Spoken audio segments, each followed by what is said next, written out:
Hello. All right, good. The audio is working. I remembered one thing. I had to run out the last second and go take care of that. So I wasn't here for the actual transition. So let me get rid of that and say welcome everyone to the show. Love to know where everyone's watching from. So if you haven't already, throw that into the comments. Thank you very much. And we will be talking about the Director Plus again today. It's part 2. Did it last week. Last week. Doing it again today because there is just so much to cover. And especially today is going to be a stress test.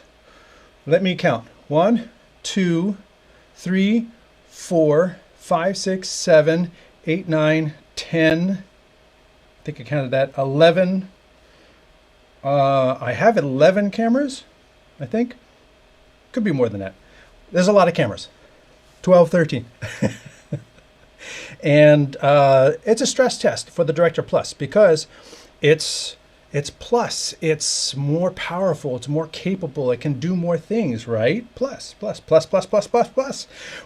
I've already hit the IP limit setting up for today's show. It's been hours of setting up for today's show. People think these shows come together magically.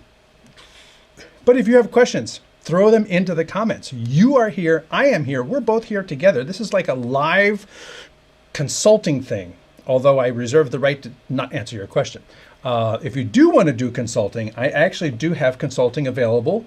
You can just go to the, wait for my thing to wake up. There it is. You can just go to the StreamTek.us webpage, go up to contact us, and we can set up some consulting. So if you want in-depth someone to sit there with you, who's been doing live streaming for decades, to talk about all the things you have, all the things you want to do, how you want to do them, and the best way to make that happen, I can probably save you thousands of dollars and it won't cost you that much.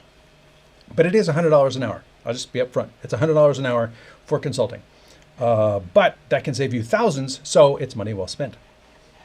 Also, if you're interested, I will have an in-depth review of the Director Plus coming up on Streaming Media Magazine. It's actually a printed publication, as well as being online and a video. So it's all 3 media, and that will be there. And all of this content that I do is available on the StreamTek YouTube channel. You can go to StreamTek. There's a little magnifying glass over there. Wait, I can move my cursor. Right over here, you can use the magnifying glass and search for anything you want. The Director Mini, the Director 1, the OBSBot, cameras, NDI, technology, streaming, anything you want to find. Out of 303 videos, I probably have a video on it. Although I will say I don't have videos on certain things because I can't get the manufacturers to send me demo units. And I've been doing reviews for over 20 years, and many times I get a demo review unit from PR. I do a review, I get it for a month, and then I give it back. But still, they won't, Rode won't send me their video mixers, and Mevo won't send me the core, bunch of other things that are out there that I'm trying to get in. That it's just like, hey, I'm here. I'd love to do a video on it. Love to show the audience, this cool thing. Introduce them to it. Have this video sit here on my YouTube channel. It just doesn't happen, but that's the way it is. Also, if you are interested, if you want to put some big broadcast ENG lenses with a B4 mount on Micro Four Thirds or other cameras, I have a group just for that on Facebook called B4 and on M43. And then also, if you're doing live streaming and you have older iPads and iPhones, this is a great little app to check out that is free. Teradek, you know, good Teradek, made this app, supported it for years, decided to move in a different direction, and rather than just kill it, they unlocked everything and made it available in the iOS store for free. Now, it's not supported, it's not updated, hasn't been updated in like 4 years. But if you have 4-year-old iPad hardware and 4-year-old phones, that's exactly what it was made for. So cool. It isn't one of those like, well, in order to run, I need an M4 chip and a $2,000 iPad. No, find an old iPad and run this on there. And then lastly, go check out my sister's artwork at 17secondsstudio.org.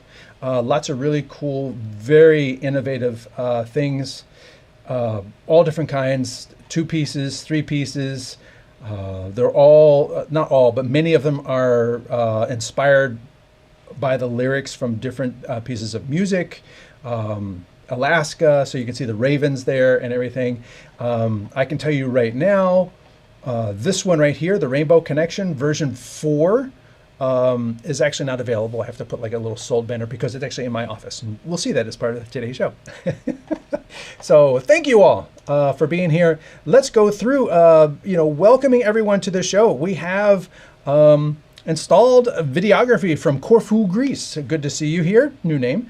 Eric from the Netherlands. Great to see you.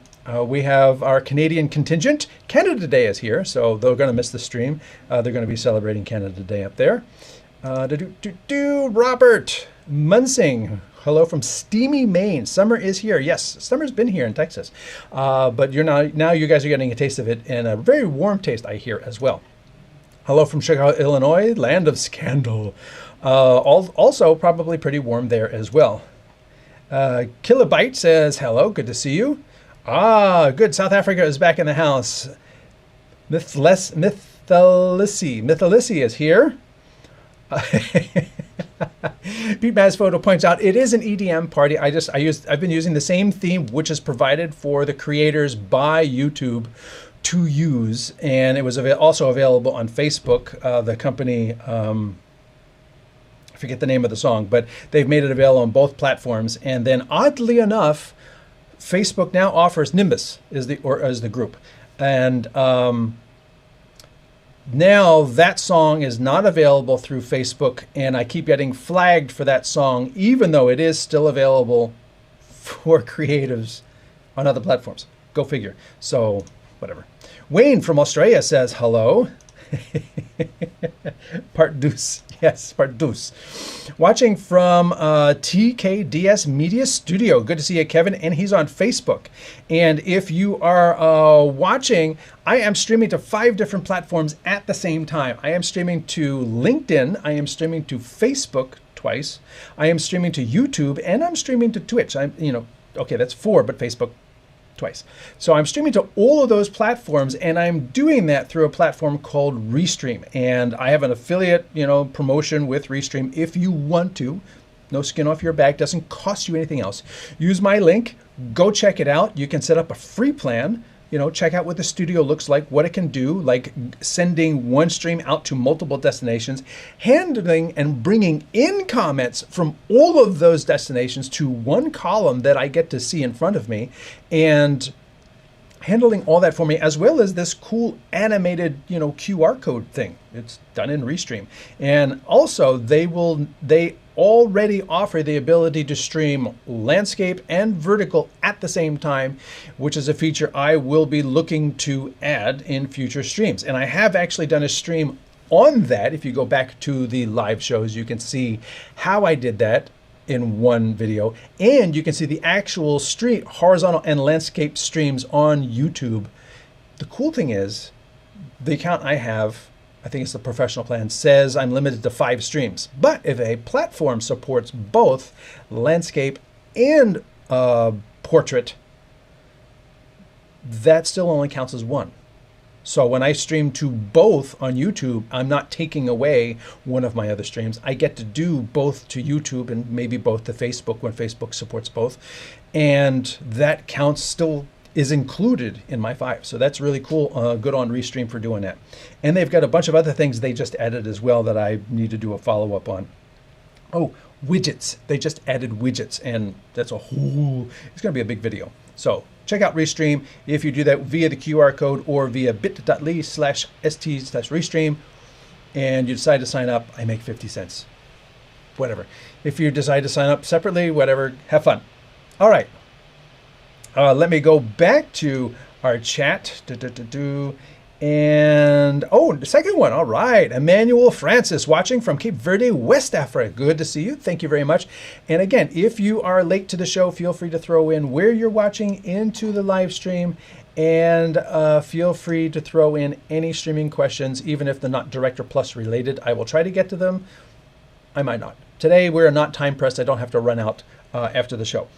Oh, I got a camera there and a camera there. Didn't even count those. All right. So, Ajit says, good to see you, Ajit. Good to see the device also so people know what it is. Okay, if you want more hardware overview, please look at part 1 of this Magewell Director Plus, which is last week. I am not really going to be showing off the hardware so much this episode because I've got a lot of wires connected to it already. So it's going to have to just sit here on the table for me. So I hope that's okay. And before we dive in, Ajit actually throws in a bunch of questions, so thank you. Does the instant replay do all channels or just program? You can set it to be what channels you want it to be. Does the instant replay able to be configured with the StreamTek? Yes. Can we change the antennas to upgrade? Yes. Do ISO record what frame rate and res? Good question. I believe you can set that in your encode settings. Although this doesn't do high frame rate, I will just be clear that the Director Plus, the YOLO boxes and everything else, they are not high frame rate devices. So you cannot have a 120 frames per second camera connected to it and then slow it down and get this super slow, smooth, slow motion. They will do up to 60 frames per second. If you need higher frame rate capability, you'll have to look at a TriCaster or a vMix or some other setup where vMix can pull in multiple high frame rate cameras, produce a show at 30 or 60, but then when you go to a replay, it has those 120 frames to then slow down and give you the smooth frame rate. That's not going to happen on the Director Plus or the YOLO box. I'm just being clear and upfront about it. Again, I am not, that's probably not an answer you're going to get via AI. I am a live producer that's been doing this for 20 plus years. That's the experience I'm giving you. I'm not AI. So if you want AI, you have to watch a different channel. There's more to this question that didn't appear, so I'm just going to read that up here. Tennis.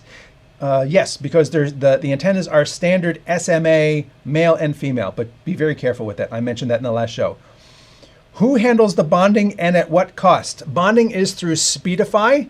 There's a new app, I would say protocol setup in the Director Plus that allows you to handle multiple apps at the same time, just like an Android tablet, while you are still doing the show. Interesting. Even if the show is not the app that's in front. Figure that one out. Anyway, but what this does do is this lets you update Speedify separately as a standalone app. You don't have to wait for Magewell to come out with an update, which is how it kind of was with the Mini and things like that. They used Speedify as for bonding, but it was tied into the Director app. So you had to wait for a Director app update to, they were kind of like woven together. Now they're usable as two separate apps. Very cool. Can you do simultaneous 9x16 and 16x9? No. Is PDF PowerPoint allowed? I believe so. It says document. I don't know what documents. We can check that. What video files are supported? Just go with MP4. Don't try to be crazy and do like ProRes and then say, well, now I want it to apply a LUT to my ProRes when I play it back. Don't do that. Just make it MP4 for playback. Can we do multiple SRT feeds incoming? A lot. It will handle, I have hit the limit. I just kept creating phone camera and then it says, yeah, okay, no more. So I think it's 10 IP sources. And multiple SRT outputs? That's a good question. I will be honest and say I don't know the answer to the multiple SRT outputs. I'm just going to say one, but I reserve the right for someone in the audience to throw in a comment and correct me. So, hope that answers your questions right off the bat. But thank you very much. And to anyone else watching, throw your questions into the comments. You're here. I'm here. This is live. The whole point of being here live is so that you can ask questions. So don't sit back and just wait for it to happen. Ask questions. We have Al watching from Pico Riviera, California. Good to see you here live.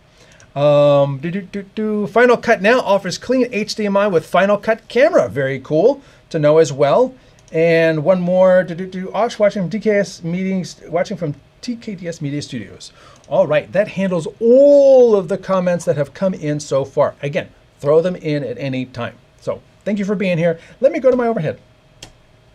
So, really horrible shot that is. But I have the Director Plus sitting here. Let me iris up on this thing. It's a catch-22. Either you're looking at the screen or you're looking at the hardware. You can't, I don't want to dim it down enough so that you're seeing both. But I've got the Director Plus here. And if you watched last week, you saw the included dual orientation stands that were included in the box. Very cool. Kudos to Magewell for figuring that out and including it. I mean, normally getting a nice stand is going to cost you another 100, or whatever more. And I'm using it now. So I've got two shoes here. It's holding the stand in landscape. It's tilted a little bit more than I would like, but beggars can't be choosers, and it was free. So yay. As you can see, I've got 4 HDMIs over here. I've got 2 USBs over here. I got an HDMI on the bottom. I got power on the bottom, and I got all my antennas connected. I will say right out of the box, my goal was to actually set up the hotspot on this device and connect multiple cameras to the hotspot. That did not work. And I will be submitting a bug report to Magewell because I created the hotspot, I named it, I gave it the password, it even gave me a QR code. None of the devices could see it. Like it didn't create the hotspot? I don't understand. So I don't know what's going on there. Could just be a bug. And hey, I'm going to throw this in there as well. Carlos has been a longtime supporter, and he's also a reseller. I am not. Carlos Phoenix is proud to offer the Director Plus, so if you're on Facebook, reach out to him directly as well. And a cross answer that is happening at the same time as we're talking here. The StreamTek has a whole extensive plugin. For example, the replay can be triggered to play, slow, speed back up, and everything. So yes, there's a whole Stream Deck and plugin and also companion and that whole aspect over there. Because I don't natively do sports, I primarily do corporate work. I don't necessarily need replay. So I'm far less experienced in replay and how all that works as other people who might be doing, bowling, maybe, might know and need replay a lot every time they use their device. So why is it now out of focus? That's really weird.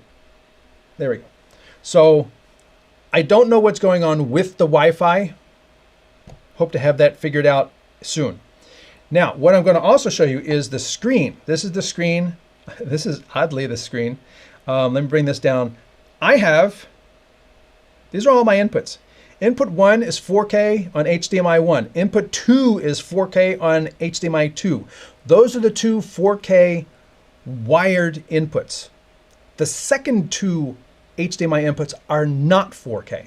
So HDMI 3 is 1080p 30, HDMI 4 is 1080p 60, webcam 1, which is a Logitech, a cheap, crappy old Logitech that I still have around because it's a great backup. 720p 30. That's the top quality it gives you. Webcam 2 coming in via USB-C, although that's not noted there. It doesn't indicate that one is USB-A and one is USB-C. That one is coming in at 1080p 60. It would be cool if I could get that to be 4K coming in over USB-C, but for now, I can't administer the USB camera with the OBSBot app. I can't tell the camera to change resolution when it's connected via USB to the director, because the director doesn't have the OBSBot app. Like if it was just an Android tablet, I'd be able to, tell it, change. If it was a laptop computer, I would be able to tell any connected OBSBot, and actually let's just cancel the installation. I was trying to update the OBSBot app, while we were talking, and apparently it won't let me do it because a browser's open.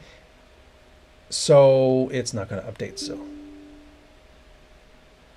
great. And now it won't open at all because the install did not finish. So we're hosed with regards to OBSBot.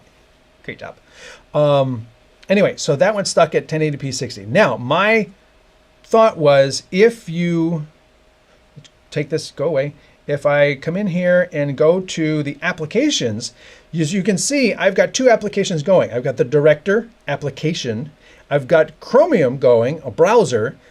If I could run the OBSBot app here on my device, then I could be able to talk to any of the connected OBSBot cameras, change the resolution, change the exposure, because I'm doing it in the OBSBot app. I'm not doing it here, I'm doing it in the OBSBot app. Who knows if that will happen? Because, as we know, the Director Plus and the OBSBot Talent 2 are going to be sharing the same core hardware. There will be software differences between the two models. There already are. And there have been before, because the Director Mini was the Talent 1. There were still differences between the models. Certain things you could do on the Director you could not do on the Talent. And the same will be true for the Director Plus and the Talent 2.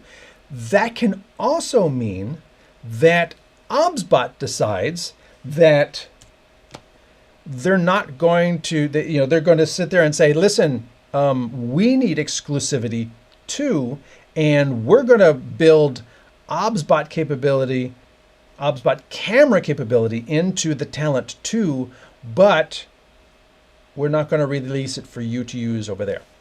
I don't know. I'm speculating. I'm an end user, reviewer, and everything. I don't have inside information. Take that as you will. Ajit asks again, come on, show it. Any cage developed for this yet? Probably not. But because it's available from two different companies already, I expect that's not going to take that too long.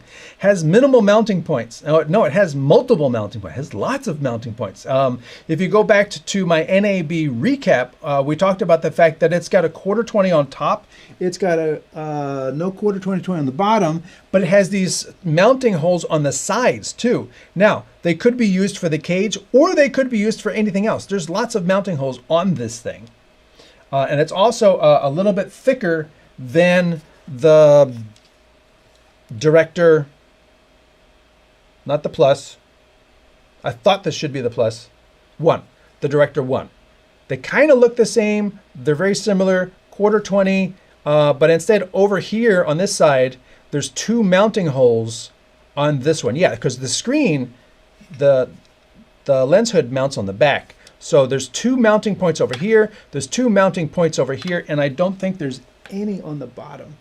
No, there's two mounting points on the bottom as well. All those mounting points are not here on the Director 1, but they have been added to the Director Plus. And probably will also be found on the OBSBot Talent 2. So any PTZ control, lots. We'll see that, or through a second app. You can do it through a second app. You could do it through a wireless controller. See my video on how to do that. And you could do it via StreamTek. You could, any number of ways to do it. A provided kickstand has a design flaw. You cannot remove the batteries when the kickstand is on. Really? Kickstand. I wouldn't call it a kickstand. And yes, you are correct, because it blocks the release button. Very good. Thank you for pointing that out. Let's give you Bay City Auto Sales. Okay, Bay City Auto Sales. Thank you very much. I love the dialogue. Yes, one of the cool things with the Directors is that, and the Talents, is that they use standard NPF batteries. And you put them on. Where'd the other one go? You put them on. It'll use one battery at a time. It will show you how much power is left in each battery. but the release button is right here. And as he points out, the stand covers that, so you can't get to this button unless you want to drill it out. You can't get to this button while the included stand is on. Now, that said, you can see there's the battery levels. I got 3 and 3 on here.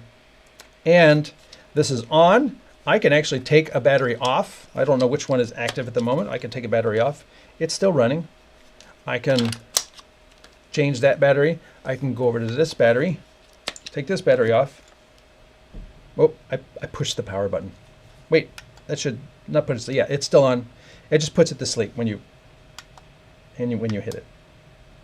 So it's still on, and I swapped the batteries. So that is a very cool feature. I'm not going to crash it. Oh, wow. Look, there's me. Wait, let me change hands. There's me. There's no wires connected to this. It's getting, which camera is it getting? Which camera is it getting? Ah, it's getting the P200 via Wi-Fi into here from a previous setup. That's very cool. So look at that, no wires, yeah. The things you learn. Power off. I'm going to shut it down nicely as opposed to just like yanking out the battery. You know what? I'm going to put that on the floor so it doesn't fall. But thank you very much for pointing it out. Close that out. Now, go back to my overhead. The applications, that's where I was. The application, it'd be nice if they did that. Will it happen? I don't know. Then you can see that little thing at the top. You can see TikTok, Instagram, Chrome, Speedify. Like I said, Speedify is an app, and you can install and update it.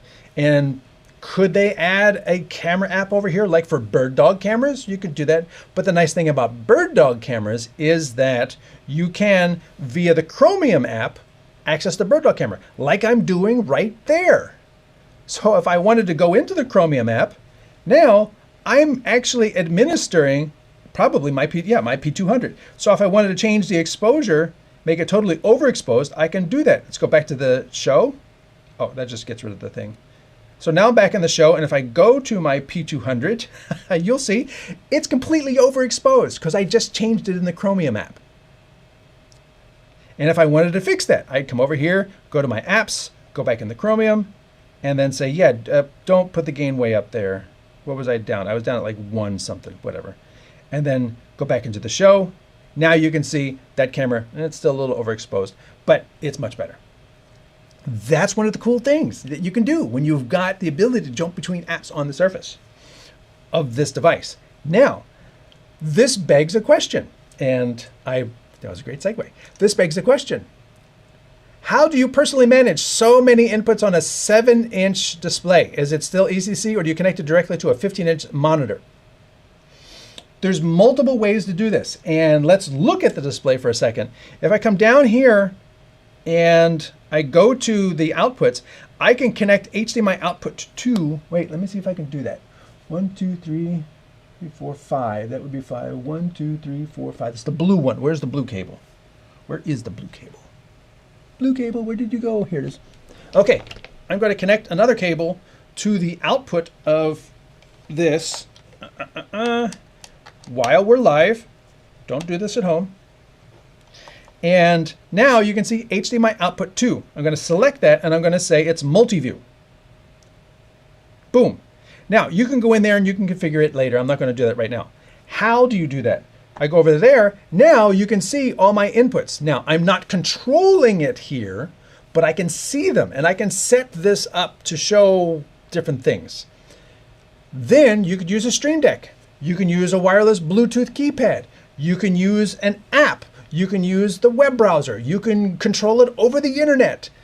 You can control it any number of ways. Also, because you have so many different ways to control the director, any of the directors, That gives you the ability to distribute tasks. You can have a technical director with a StreamTek just punching cameras. You can have someone else in charge of graphics, a third person managing audio, someone else doing replay, someone else doing comments. That's how you do it. How do I personally do it? I created a video. Let's go back to here. I created a video where, in case you didn't know it, my shows are produced on a Director Mini. They've been produced on a Director Mini for almost 2 years now. Yeah, 2 years now. And I control it with this Bluetooth numeric keypad. And I did a video on my YouTube channel about the, wait, side by side. There you go. So if you go over here and you type in $20, if you just type in 20, 2, 0, enter. Oh, you dead now? 2. Oh, it's over there. Why is the cursor over there? Oh, because I didn't click here. 2. But that's weird. It's not going where I'm typing. It's going into the web browser of the show. That's weird. Okay, I'm not going to be able to do that right now. That's weird. It actually went into Facebook is where the 20 went. I don't know why the keyboard is where the keyboard is paired right now. But you can find the video, just type in 20, and it will show you how you can set up your shortcuts, assign one of these keys, pair it with your director, and now I've got a control surface. I chose a small surface. You don't have to choose a small surface. You can choose a full keyboard. Because realistically, you're not going to be using the keyboard for doing other things while the show is running. You know, you can assign the keys. I chose a numeric keyboard. And remember, in addition to these keys, there are a whole other set of keys. All the ASCII characters, 256 characters that are not your QWERTY keys. So if you want to keep your QWERTY keys safe, you can then use another keyboard. I have a video on using a Cherry keyboard, on assigning other keys on a keyboard to do those other functions. And then you have it all in front of you.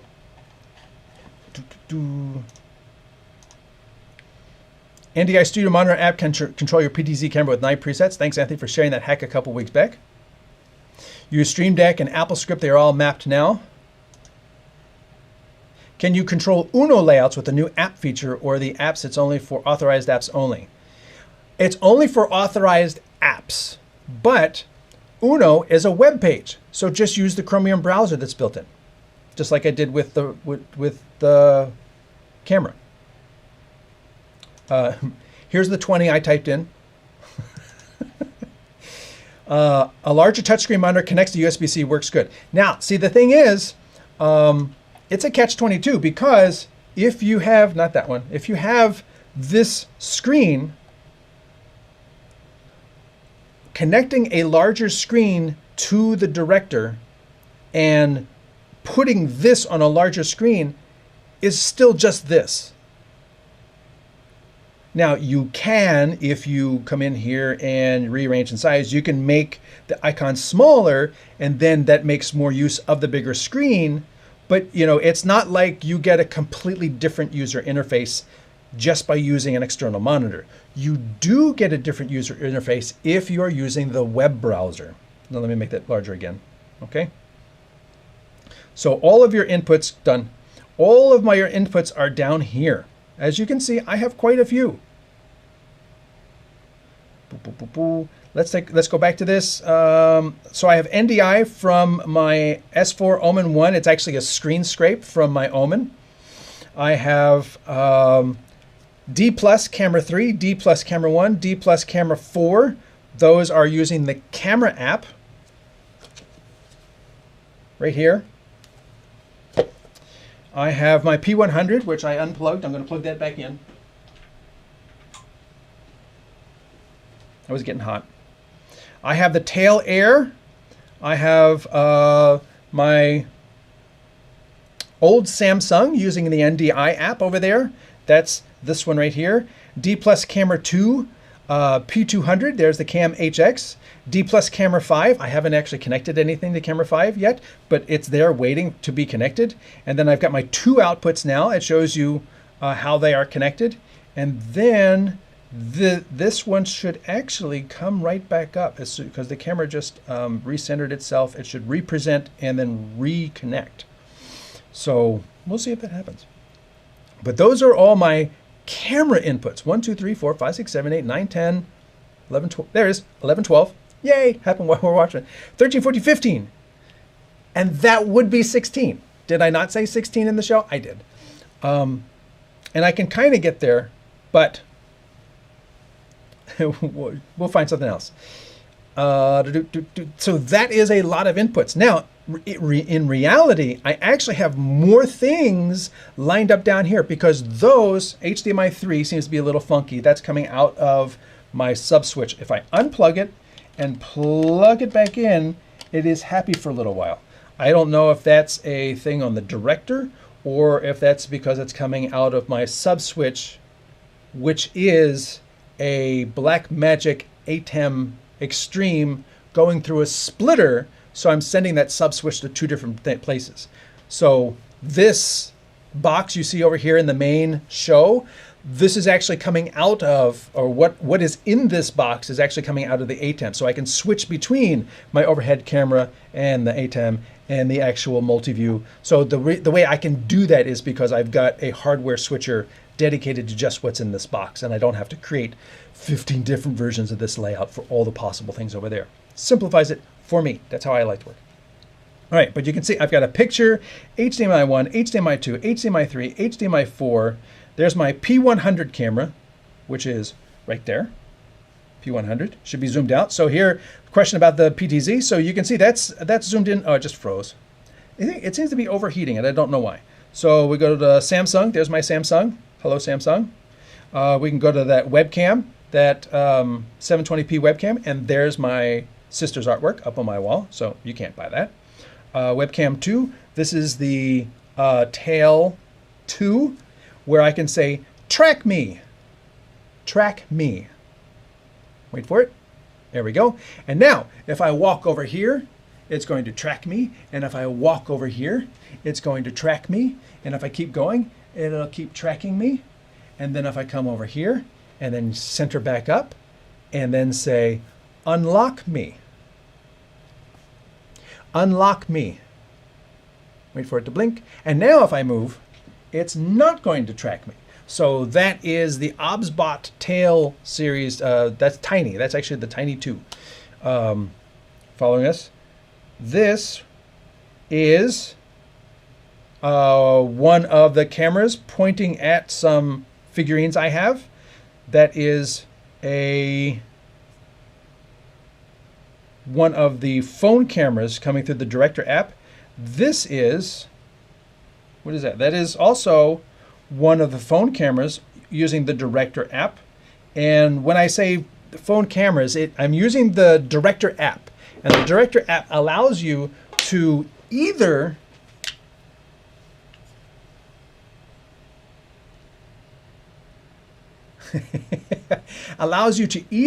control the Magewell, or it allows you to use it as a camera.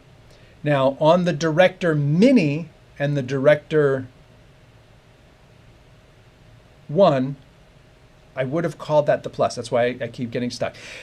On the Director 1, it's limited to 3 phone cameras. Not so much on this one.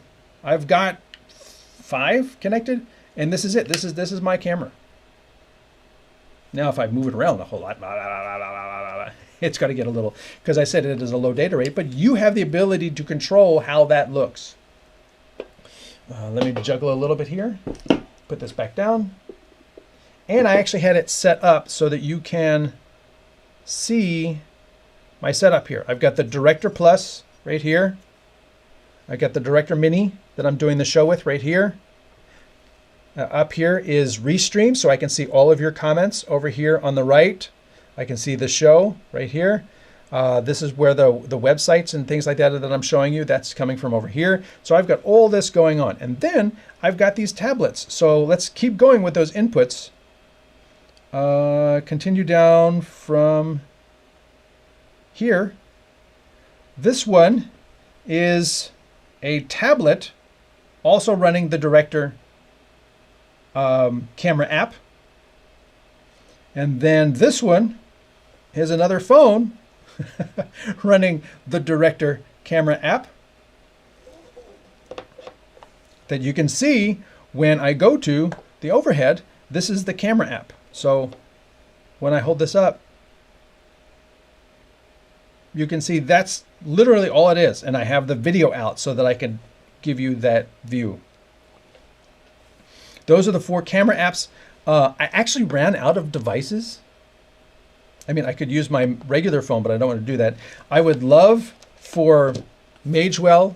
This is a note to Magewell. I use the Amazon Fire, and I have upgraded my Fire so that it can access the Google Play Store. It's just a series of apps you run, and then all of a sudden you can, because it's Android based.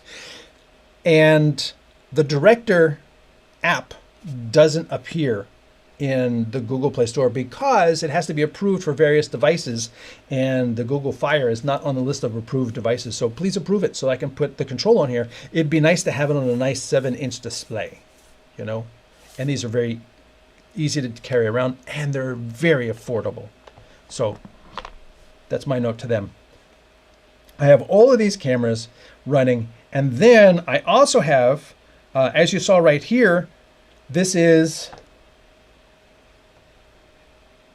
the app you can actually bring in as a source one of the other apps that you are running. And that's important because when I tried to use the web browser as a source, as in the built-in web browser, and I tried to bring in the StreamTek page, it did not look really, I mean, it has the purple border, the image is broken, and it's got some of the text. Let's look at the rest of it. It kind of looks broken. Whereas if I go over to my PC and I click on the StreamTek channel, this is what it should look like. See, it says the StreamTek channel is super focused on delivering real, but when I use the web browser input on the Director Plus, it looks like this. So this needs improvement. That said, remember, there's also the ability, not just the built-in web browser as a source, but you can come over here and say, what do I want? You see down at the bottom where it says app, and one of my apps is the Chromium browser. I went over there and I brought in that website is in my app, and I brought the app into the Director Plus as a source. So if web browsing doesn't work one way, you can use web browsing the other way and then bring it in as a source. If that makes sense. Let's see, what else do we have here? You can create multi-views. Let's see, what is this? This is the Omen. So this is actually an NDI screen scrape of my laptop over there coming into the talent, the Director, not the talent, coming into the Director as an NDI source. So I can come over here and I can move my cursor. Well, you can't see my cursor, but I can move that, or I can bring up a menu, or I can change inputs. There you go, change inputs. I can change screens on my laptop, and then you can see that that's my web page on my laptop coming across the network as an NDI source into here as well. And then did I have another? Oh, I never even set that one up because I ran out of inputs. I literally started using more and more things. Over here, I have a video background with my Samsung camera. So it looks like I'm going to be doing a little, party mix with my, whatever. That has happened before. I don't know what the red is. That is very interesting. That has happened before, and I'm glad it's happening on the video. I don't know what that means. I have to read the manual. So remember, each one of these things along the bottom is not necessarily just an input. It's a scene. Because like I did with this video input, which is what's playing behind, it's just a looping video, you can edit the layers. So I've got 2 layers. I can add graphics. I can add music to this. I can add more sources to this. And I've got the video playback, and then I've got my live camera input here. So every single one of these inputs is also a scene. Cancel. I don't know why it was going red before. It's not going red now. And it seems to be fine. And this is one of the key things. There it goes. Now it's going red. Now maybe that's a warning. So let's come over here, bring this down with Skype device status. DMC is at 41%. I don't know what that means. Dynamic memory control? I don't know what that means. Temperatures seems to be fine. CPU is, I'm only using half the CPU, 25% of the GPU, 80% of the memory. Okay, I'm starting to get up there in the memory. But DMC was initially red at 40, and then it went down to 29. So maybe it's that red is an alert that I am starting to push it a little hard. Close that. One of the other ones I did was this. And so you can see I've got a 4K camera pointed across the street there. And that camera is available as a source to anything. There it goes. There goes the red again. Warning, warning, warning. Danger, Will Robinson. Okay, that's a real obscure quote. Anybody knows where Danger Will Robinson comes from? Throw it in the comments. My challenge to you. That you can see moving tree, moving me.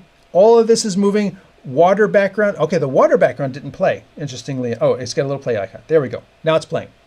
I said auto. Oh, I didn't say autoplay in this scene. So water playing, 3 live inputs. That camera should actually be coming in as 4K. Oh, I didn't get around to setting that one. So that might still be coming in at HD. And I didn't tell the video what to do when it ended. So let me edit this, select the video, say the action, end action, repeat the video, not a manual start, auto start, save, save. So now I can switch away, and when I switch back, it'll auto start and it'll automatically loop. There we go, fixed. And that's one of the reasons I love these all-in-ones, is that they're so convenient to just like get shit done. You know, just I want to just produce the show. The red thing is freaking me out, but thank you. Greg Rhodes wins. Oh, wait, no, we got 2 people got it.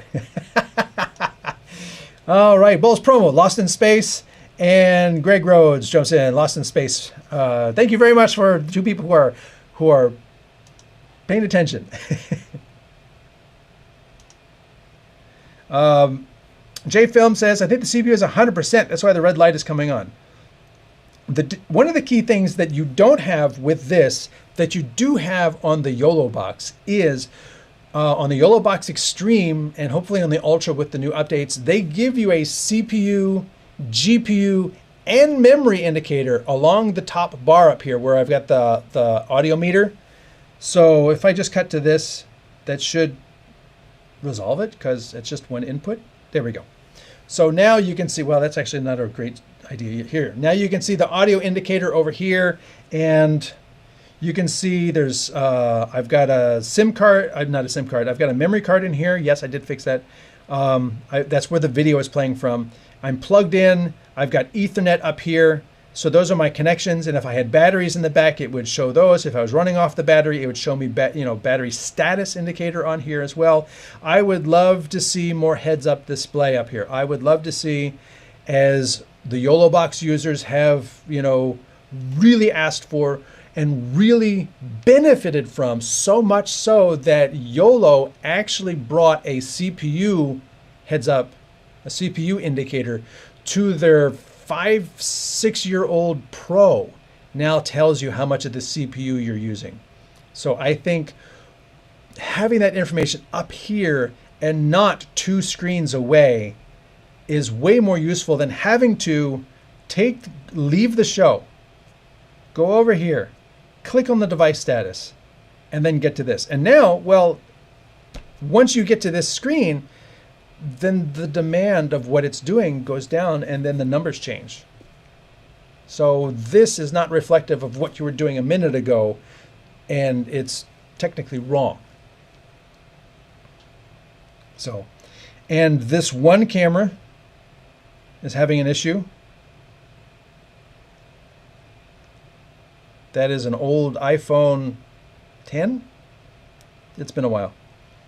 Webcam 2. They decided to add this feature that I don't know if I really like. Let me get rid of the comment here. You'll watch these things on the edge, and as I move them off, they go a little transparent like that. And depending upon, you know, I don't need the brightness of my thing changing as it goes off the screen. And the thing on the right, it's distracting. I've already got the movement thing going on. I don't need the brightness of my content changing.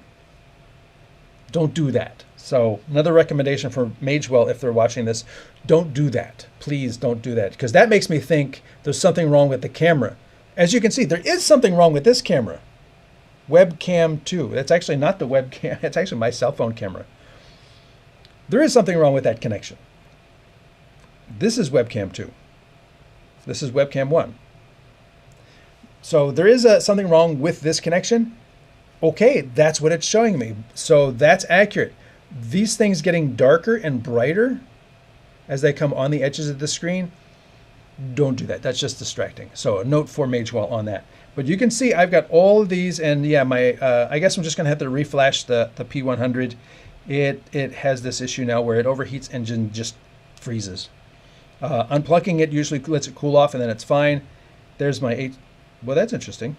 Oh, it's a feedback. Okay, that's fine. Then I have this camera over here, HDMI 2. And then I tried to add, I have a tail 2 running, but I think I ran out of inputs. Really? Really? All right, let's go here. P200. That should be easy for you. Let's get rid of the D plus camera. Actually, what I tried to do is I tried to say, okay, I want to add an NDI camera, and the tail 2, that's what it is. The tail 2 is just not showing up for whatever reason. Oh, there it is. Tail 2. You can create up to 10 streams. I'm sorry, I was in the way of that. Let me put this over here. So I come over here, I say NDI, search, I come down, there's my tail 2 right there. From OBSBot, I say tail 2, and then down there, you can create up to 10 streams. I have used up all of the IP streams that this can do. But that said, it's 10 IP streams. So potentially, if you just wanted to use cell phone cameras, you could, I envision, use up to 10 cell phone cameras. If you didn't want to use those and you just wanted to use NDI, you could bring in 10 NDI feeds. Now, that may change because, like the YOLO Box Extreme, bringing in a full NDI uses more CPU than NDI HX. So when you do that on the Extreme, it tells you you can bring in 2 full or 5 or 6 HX. You know, 2 of these is equal to 5 of these. So that may be the same limitation you're going to find, although I have not seen Magewell indicate, it says up to 10 streams. It may not be up to 10, it may be up to less than 10 if you are bringing in a full NDI. Now they do say 1 full NDI.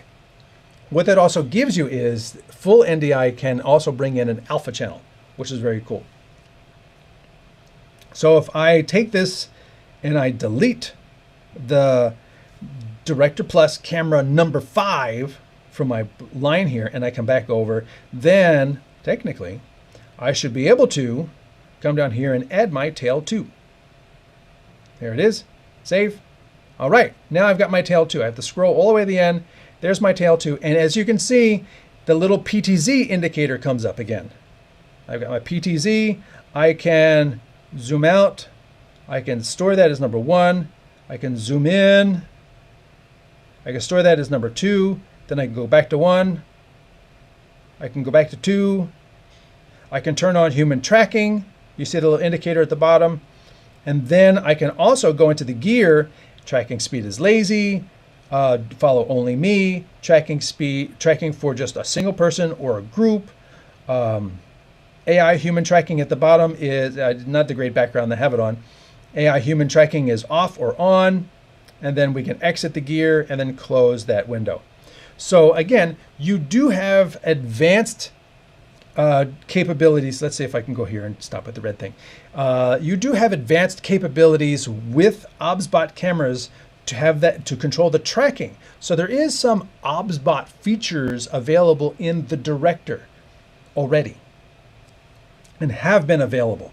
So there is, serious interplay between the two companies. I thought there would be more differentiation, but there is serious interplay between the two companies. And you can see I am pushing this to, as that's my job.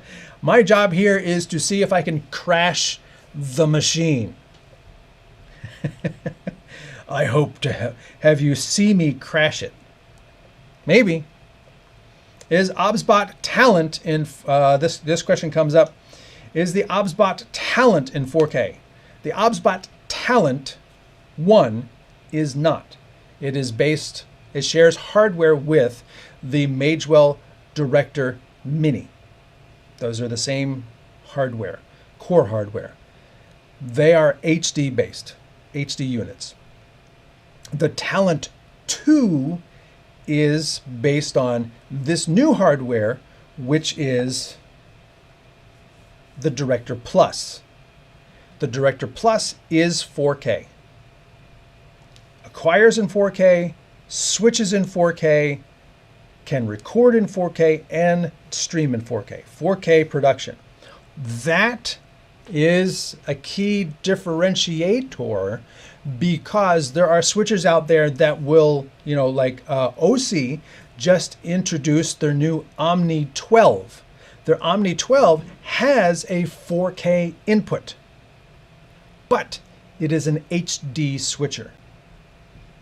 You can take that 4K input and then it'll window it down as an HD wide shot on input 1, and then 2 and 3 can be windowed versions from that 4K.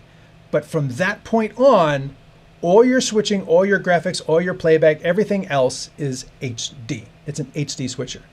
So I just want to make that clear that the Director Plus and the Talent 2 are 4K all the way through with nice glowing red edges.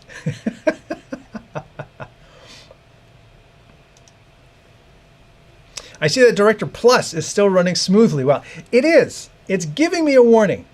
It is giving me a warning. Let's go to the output. It is giving me a warning, but it has not crashed. I don't know what I need to do to make it crash. That's my goal here, is to I've got 4 things going on here right now. And I've got the multi-view coming out of it. And I've got a lot going on, and it's still going. It's still going. It's still going. And all 3 of these cameras, all 4 of these sources are live. And remember, I'll bring this down and the red screen will go away. I do have HDMI 1 and 2 coming in at 4K, so those things are always coming in at 4K. It does not seem that any of my NDI sources, oh no, wait, the tail air is coming in at 4K. There we go. I got one of my tail airs at 4K, and the tail 2 is at 4K. Okay, so I've got 2. I was hoping it was at 4K. So I've got 2 of my NDIs coming in at 4K as well. Multiple 4K sources. It only has 2 hardwired HDMIs at 4K, but you can bring in more 4K via IP. Also probably via USB if you have it set correctly. I just may have that webcam set to be HD. I do not think the, can I get to this one? No. There we go. All right, so this is the phone app. I'm giving you the output, I'm capturing the screen of this phone. So we're gonna go in here and see if the phone app, white balance auto, so that's the exposure settings. What's the eyeball? Image quality on, performance audio. Oh, that's what I'm able to see on the screen. I can flap that around. White balance auto. If you hear a siren, okay, so right there it says 720p30. I believe this is actually determined. Which one is this? This is camera 4. Okay, so let's go back to here. Combative here. And yeah, I know. Okay, I'll give you a simple thing. Give me just this, okay? Chill. I don't want to deal with the red bar anymore. The one that's looking at the ceiling. Okay, so I'm going to go into here. I wonder if I can edit the quality of this. Properties? Yes, look at that. So this is my D Plus camera 4. I have it set to middle, which is at 720. So it looks like I am limited to HD resolution for the Director Plus camera app. So I have it set to 720. I can increase that to 1080. I can increase the frames to 60. Yeah, just make the machine do more. Latency, you can adjust the latency and the buffer so you can like make sure that it's getting all the frames. Or if you want the latency to be very low, that's my manual. And turn the microphone on and off, save. That's gonna blink. And now you can see that's the selfie camera. I wonder if I flip the camera. See, oh, you can't see. Let's go over here. You can use all of these different cameras on here, save. I wonder if,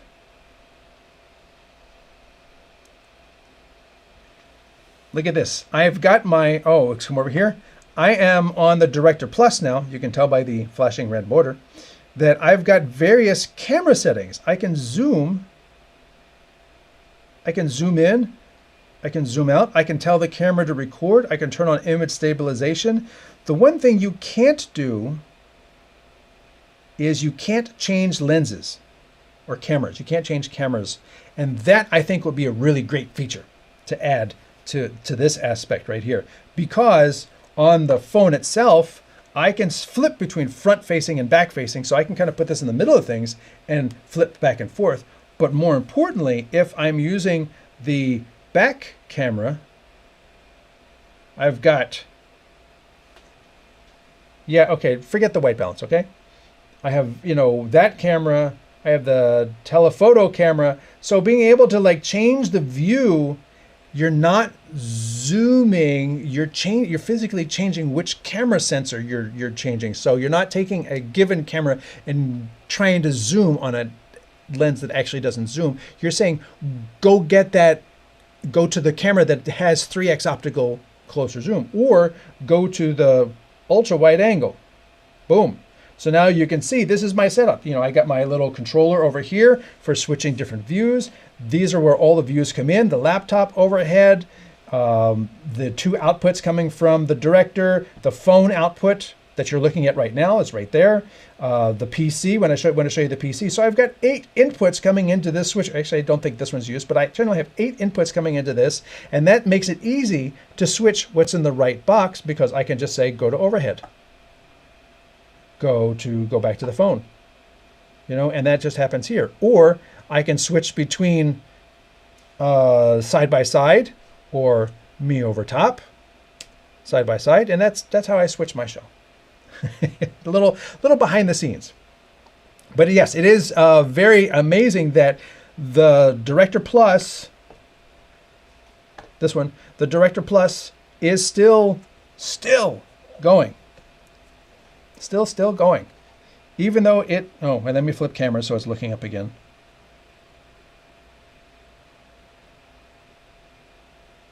I don't know why they call it front. should just call it selfie camera. It's not front facing. Which side is the front? It's arbitrary. Let's go back. I got a couple questions that have come in. Want to answer these. Sab Tech on One says, hi from Africa, hot LaSalle, Illinois. Africa hot, LaSalle, Illinois. Mr. Mike, hello there. How many web layouts the Plus will allow? The one allows for 7 web layouts. I don't know what a web layout is. I don't know what that means, because I don't know what a web layout is. You can build a custom layout so that, you know, if you want to come in here, you got multi-views, so you can build your own layout. I don't know. I wonder if that's what you mean by web layout, but it has nothing to do with the web. And then if you wanted to add a website as a source, so you see where it says web page over there, that's the one that's showing my website incorrectly. That's the actual source web page, so it's bringing it in as a source, but it's not rendering it properly. Then I'm using, next to that, I'm using the app and bringing in Chromium, which is on this device too, but which is rendering a web page properly. So that's what's going on there. Hello from Atlantic City. Hello, Julio. Very active in the live streaming community. Great to see you here.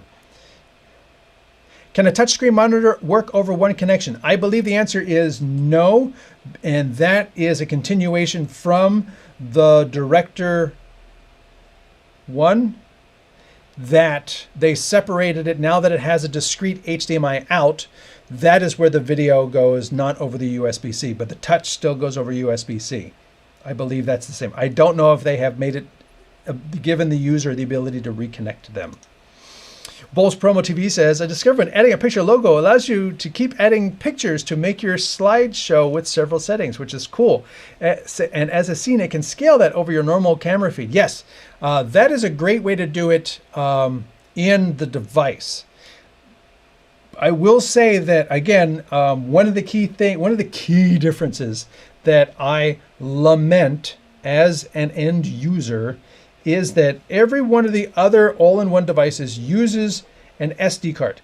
These are very easy to handle. These are big enough. A client can hand me this. Somebody can give me this out of a camera, and I can stick it in and just, you know, import that stuff.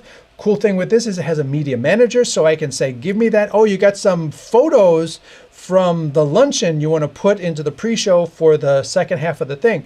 No problem. Give me the card. I can copy those photos to the internal storage, load them into a show. Here's your card back. All well and good. The new Plus instead uses a micro SD card.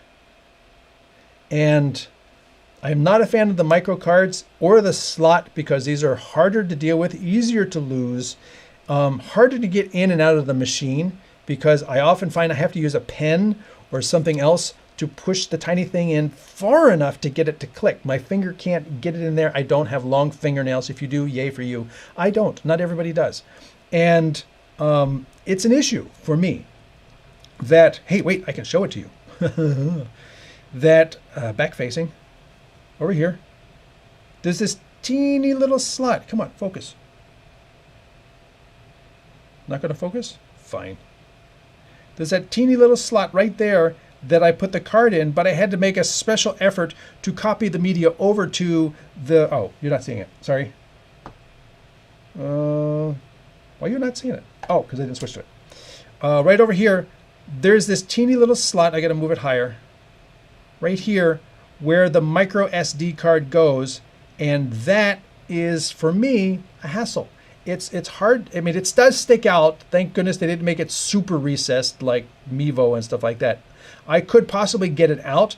Getting it in, I used my SD card to push it in, and I would just have rather they made a regular size slot. Now you're going to say, well, there isn't room there. I don't know why this won't focus.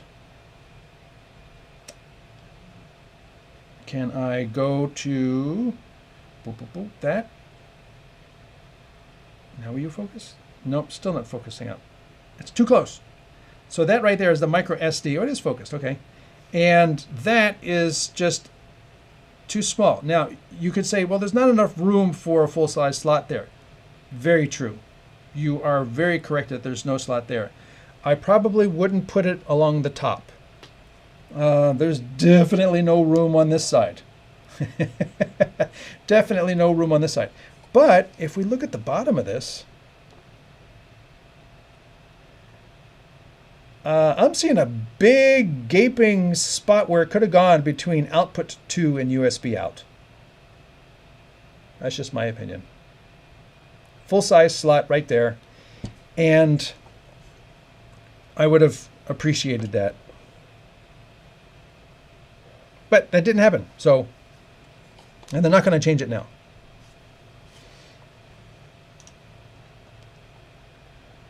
Let's see, a couple more questions came in here. Maybe you could view CPU via web interface while pushing it. Great idea. Let's check it out. Am I logged into it here? I am. Look at that. So let me look at my NDI screen scrape. Let's clear this out of the way. So now you're looking at, because I already logged into it over the web from my laptop, and you can see while I'm doing this, the memory is at 83%. So I'm using too much memory. I guess it's gonna give you a warning for any one thing that is exceeding, you're getting up there. It is freaky to have this thing, you know, you expect it to be like,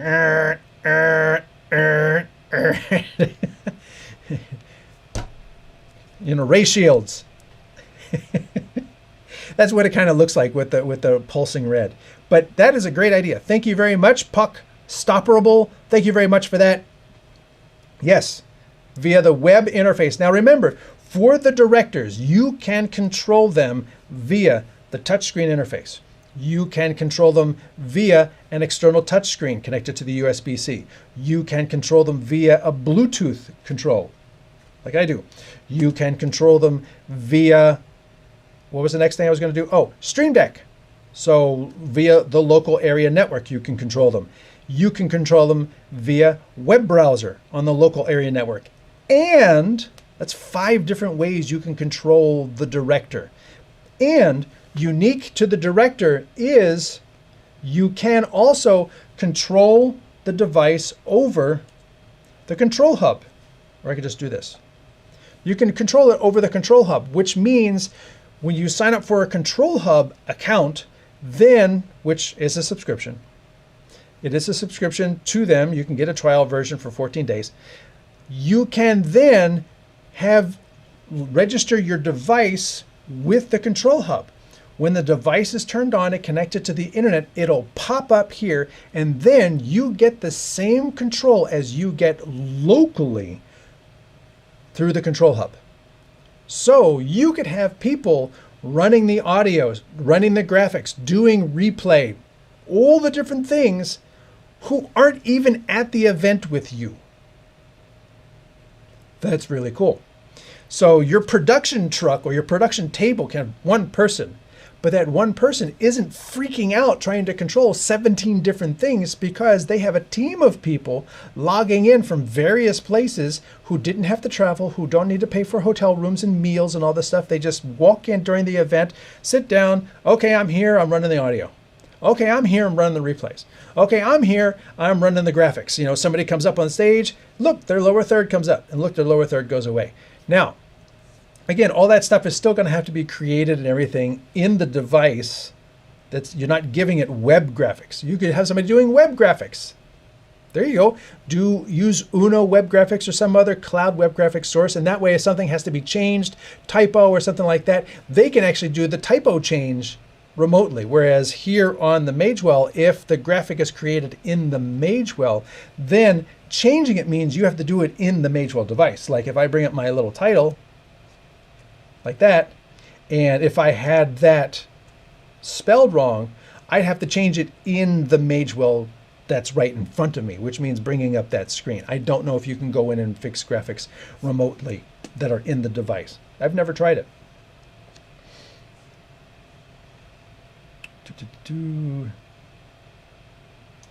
Put an overlay on. Okay, let's do it. Since we just talked about overlays. Pete Maz says put an overlay on. All right, so let's go back to our red alert device. And then let's come over here. Tap the screen, it keeps going to graphics. We're going to create a graphics plus. We're going to do a digital clock. Oh, that one looks cool. That looks great. Let's put it on. And then we're going to create a graphics and we're going to do social media. That one looks good. We're going to put that down there. We're going to say save. We're going to put that one on. And then we're going to come over here. We're going to add another graphics. I know the screen's looking a little cluttered. We're going to do scoreboard. Oh, that one looks nice. And we're going to shrink that. We're going to put that up here. We're going to save that. And we're going to put that one on. And we're going to come over here. And we're going to do a lower third. We're going to do an animated lower third. Like that one, the one I use. There it is. I wish I could put my logo in the little circle thing, but you can't.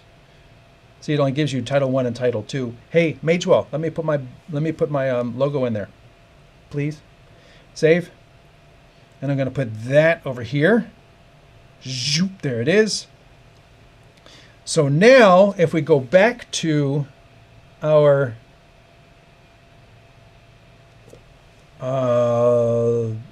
heads-up display of the laptop, we can see I'm using 84. Now the CPU just touched red as well. So you can see the CPU touching red there. So I'm pushing the CPU and I'm pushing the memory. With the additional graphics, I'm doing more on the CPU. Let's go back to this mess. Let's do, what else should we do? We can bring in an NDI stream as an overlay. I don't think that's going to work.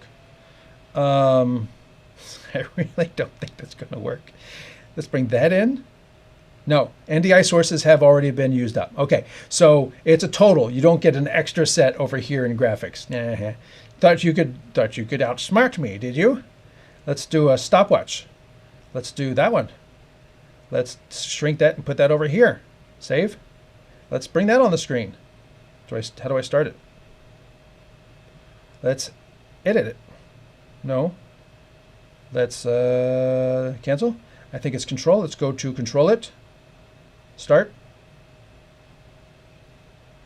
Oh, wow. Fancy stopwatch. Is it on screen? I don't see it on screen. Now it's on screen. So I've got a bunch of overlays. Put an overlay on? Yeah, I've got 1, 2, 3, 4, 5. I got 5 overlays and 3 of them are moving. So I think that's a good test. JFilms, I think that will be the final test. No, it's not the final test. I have not been able to get it to crash yet. You know, so let's turn the graphics, switch to the graphics, and then put all of that over top of where I've got 4 video sources playing at the same time. Do you think that will crash it? Let's check. 86% on the CPU, 84% on the memory, and the DMC, run DMC is at 44%. I don't know, why is run DMC red at 44%? Does it only go up to 50? What is it? Any ideas on what DMC is? I mean, I would think it would be dynamic memory control, maybe. Temperature's still not that high. It's doing a great job keeping itself cool. The fan is blowing. I can hear the fan if I put my ear down to it. But hey, we're still chugging away.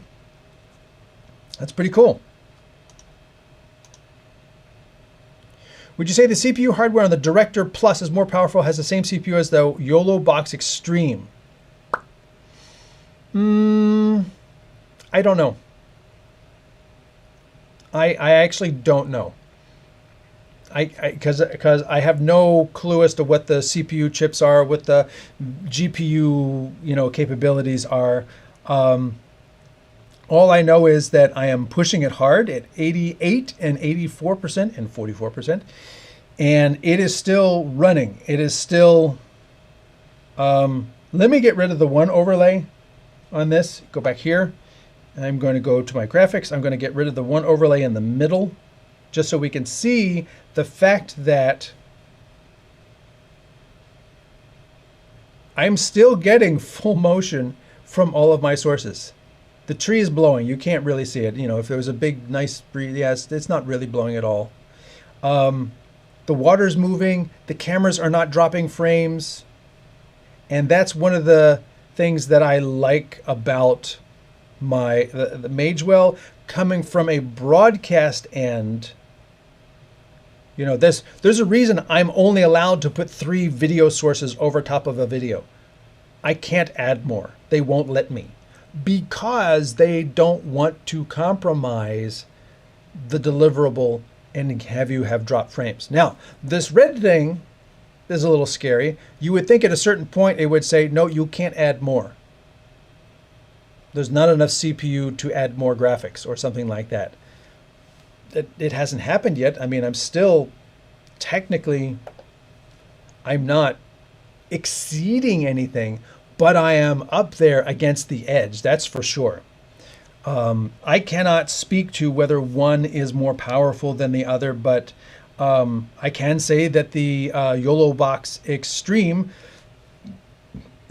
does give you more physical HDMI inputs. If you need that, there you go. This does give you more IP inputs. If you need that, there you go. The YOLObox Extreme gives you remote guests. If you need that, there you go. If this does not have remote guests, but this does have internet control of the whole device parameters available. If you need that, there you go. So, you know, start, as I always say, you know, people say, which is the best one? Start with what you need. Create that checklist. It has to do this. It has to do this. It has to do this. Which device does those? Very often right there, that will answer your question and tell you what device you need, more so than asking someone which one's better.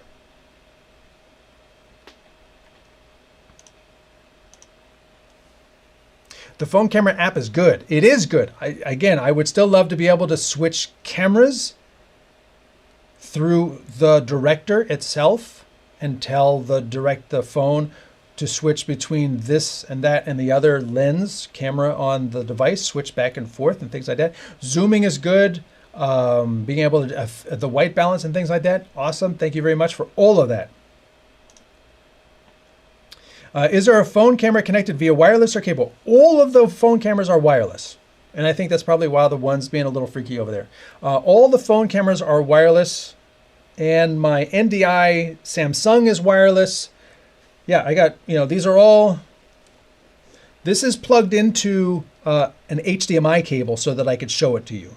So when I was showing you the different cameras and everything, that's how I was able to show you the screen of this, is because that's an HDMI adapter and power coming in here. This one doesn't even have power. It's just a phone. That's just a phone. Actually, it got power, and that one's got power too. So all of those are coming in wirelessly. I have one tail air that's coming in via HDMI. That's my first 4K source, and the other tail air is coming in via NDI wirelessly. Yeah, I think that's it for wireless.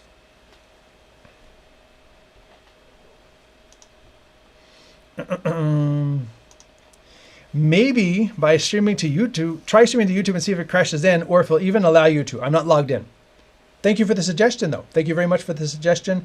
I didn't get that far to log in, and I don't have replays set up. I think if I was doing that, I can try recording, absolutely, because I've got a card in there now.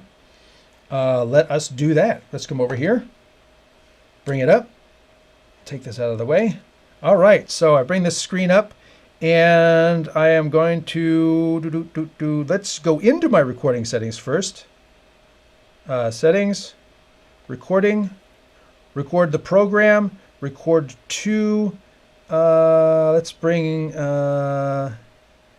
at that. I can ISO my source cameras. I can ISO the Omen S401 that's coming in via NDI. I can ISO my NDI streams.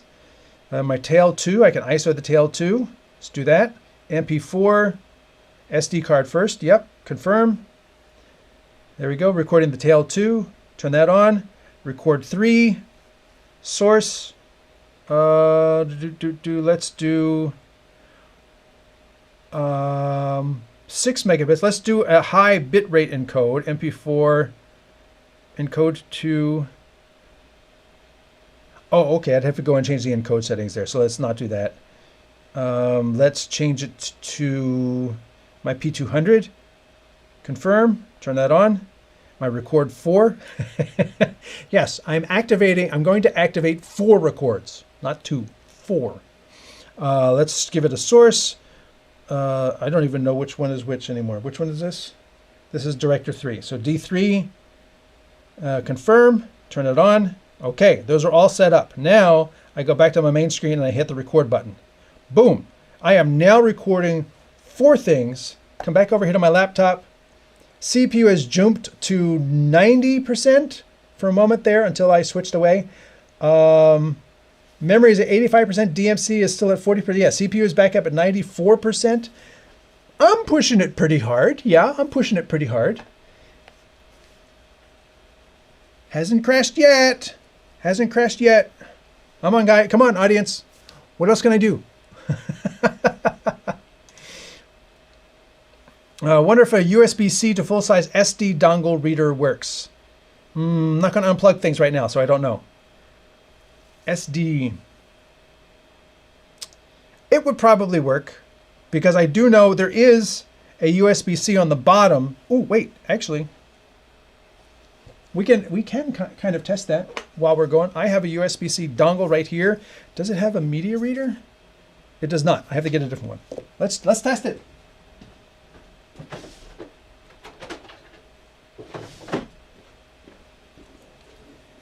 I mean, yeah, you could bring around another thing, but the whole point of an all-in-one is that it's all-in-one. But we're going to try it. This one has SD card, so I'm going to plug this into the bottom here while the machine's running at 94%. You guys are crazy. Running at that percent, so I can see it's now powered. It's going to look at my overhead. This is now powered. It's plugged into the USB-C out. I will take my SD cards that I use. I will plug this in here.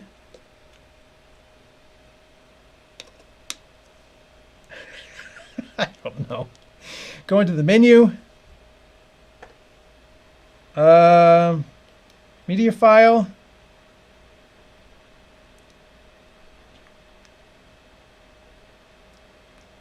No. If I wanted to bring in a graphic, let's see. If I wanted, not in graphics, go away. Oh yeah, if I wanted to bring in a graphic, bring in my logo. So I want to create, I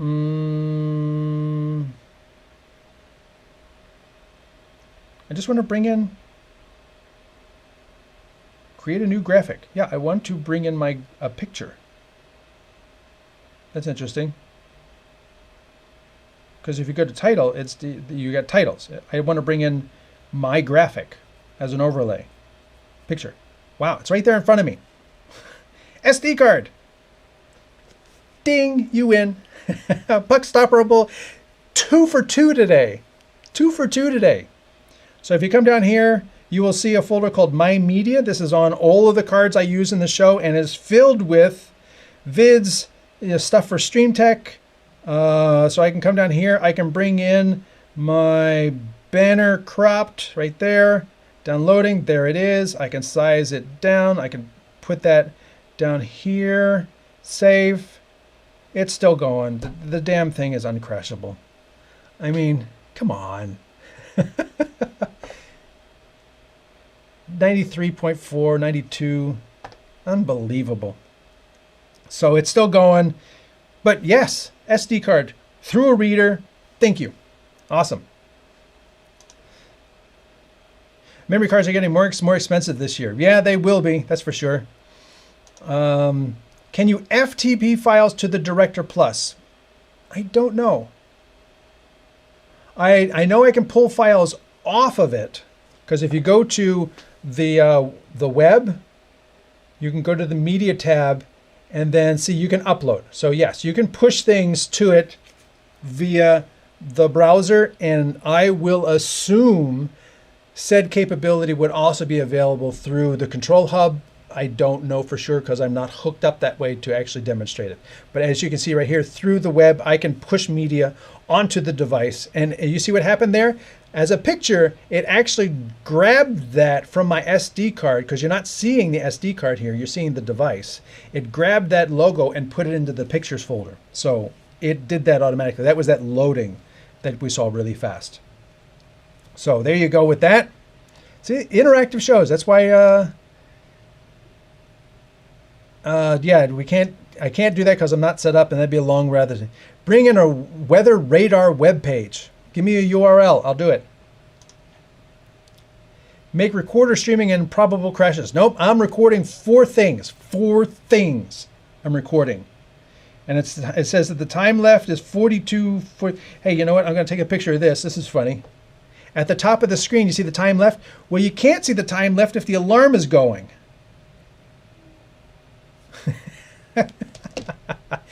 So you can see I've got 4 records. 1 time left. Is it cycling between things? Because it actually like animated off the screen. There's 2 time left.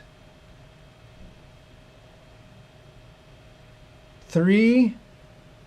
Interesting. Very interesting. See, I would expect that to be more of something that I would see on a display over here. There's my outs. There's this. There's this. And it is kind of freaky. I haven't like mentioned this before. You see at the bottom there, there's 3 different things. 3 different icons. Let me stand in front of it.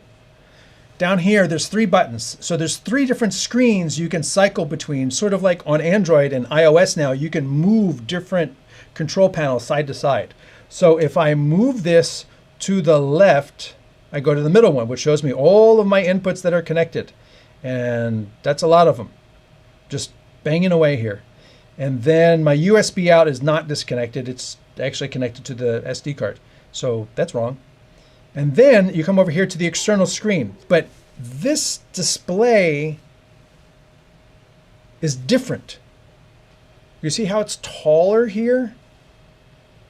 And there's other stuff going on. And then when I drag this over, you'll see it's going to mess with the next one. Ready? Bonk. Now it gives you this header at the top. Well, this header at the top goes away when you come over here. This is weird. They should, honestly, all 3 of the control panels should be exactly the same and not have this weird jump down.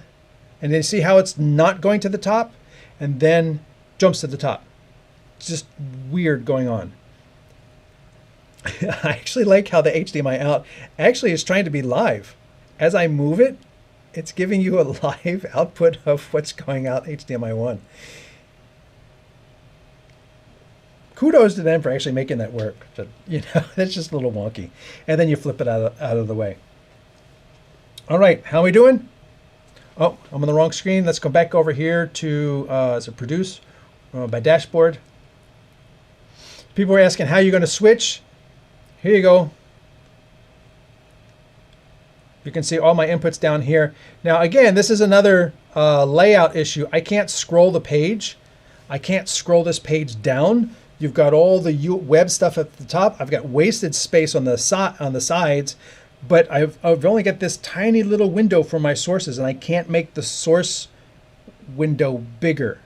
You know, I can't rearrange this so that I have more sources. And on a Director Plus, where you have so many sources, being able to see all the sources would be great.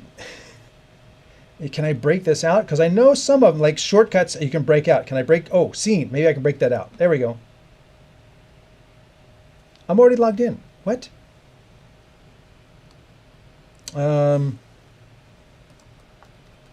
Super secret. You'll never guess it. Okay, so what happened to my produce? I'm going to come over here. I'm going to say, break my scene out. There we go. And it still doesn't go all the way down. What's up with that? It goes down to here. And like, hello? Yeah, all this stuff at the top, like waste, waste, waste. I'm against waste. But I can definitely get more scenes on here. And there's, let's just see if I can go over to here. Visual search, settings. What's that? Okay, rename, copy, edit, delete. And if I cut to it, I did cut to it. Yeah, the P100 is stuck. That's okay. And I wonder if I could visual search. Turn that. Oh, that's from the web browser, I guess. And then what was the other thing that came up? There we go. Settings. Edit image, magnify, disable for this site, disable for all sites. Settings. Do you like the hover menu? Okay, that might be some of the browser stuff going on there, but you can get 5, 10, 15, you can get up to about 20. Would be more if it would go all the way down to the bottom of this window there. I don't understand why it's not doing that.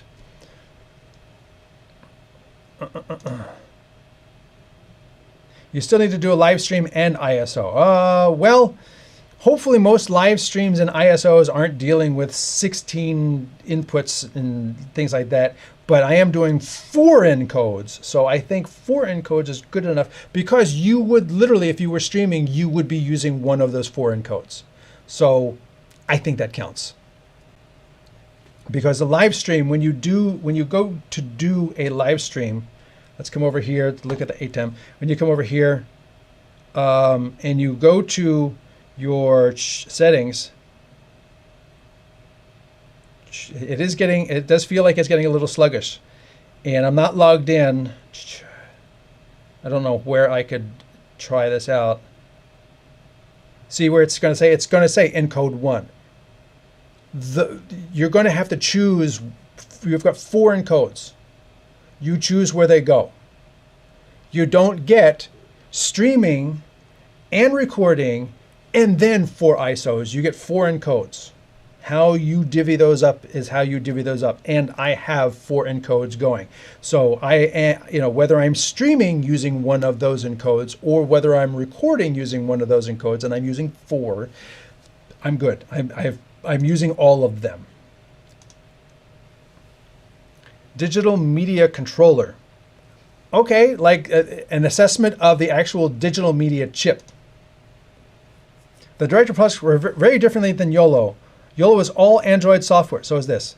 Back-end Linux running hardware which is managed by an Android layer with stuff like overlays. Interesting.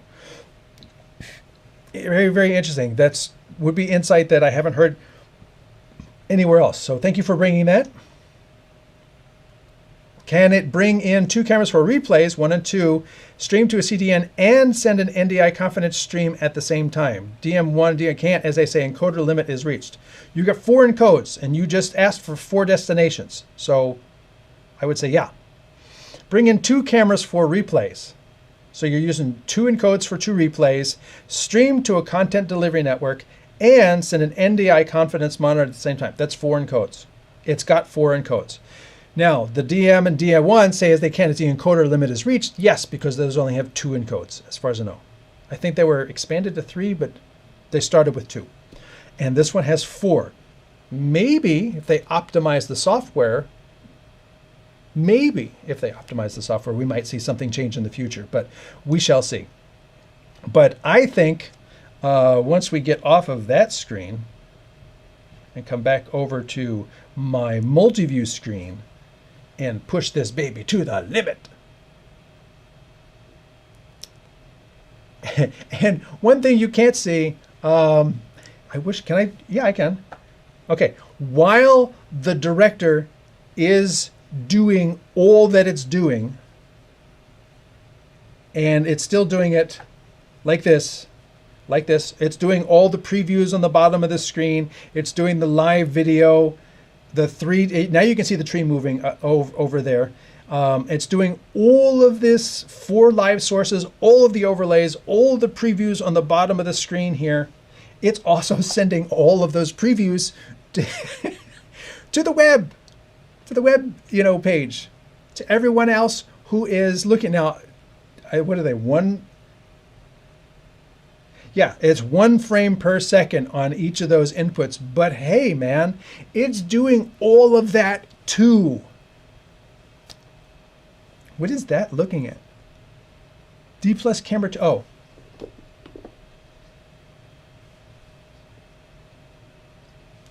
There we go.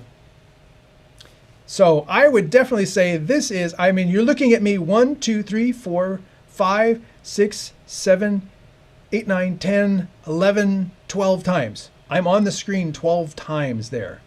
And yes, they're all only updating once a second, but it's updating all of those thumbnails once a second at the same time as it's doing a show.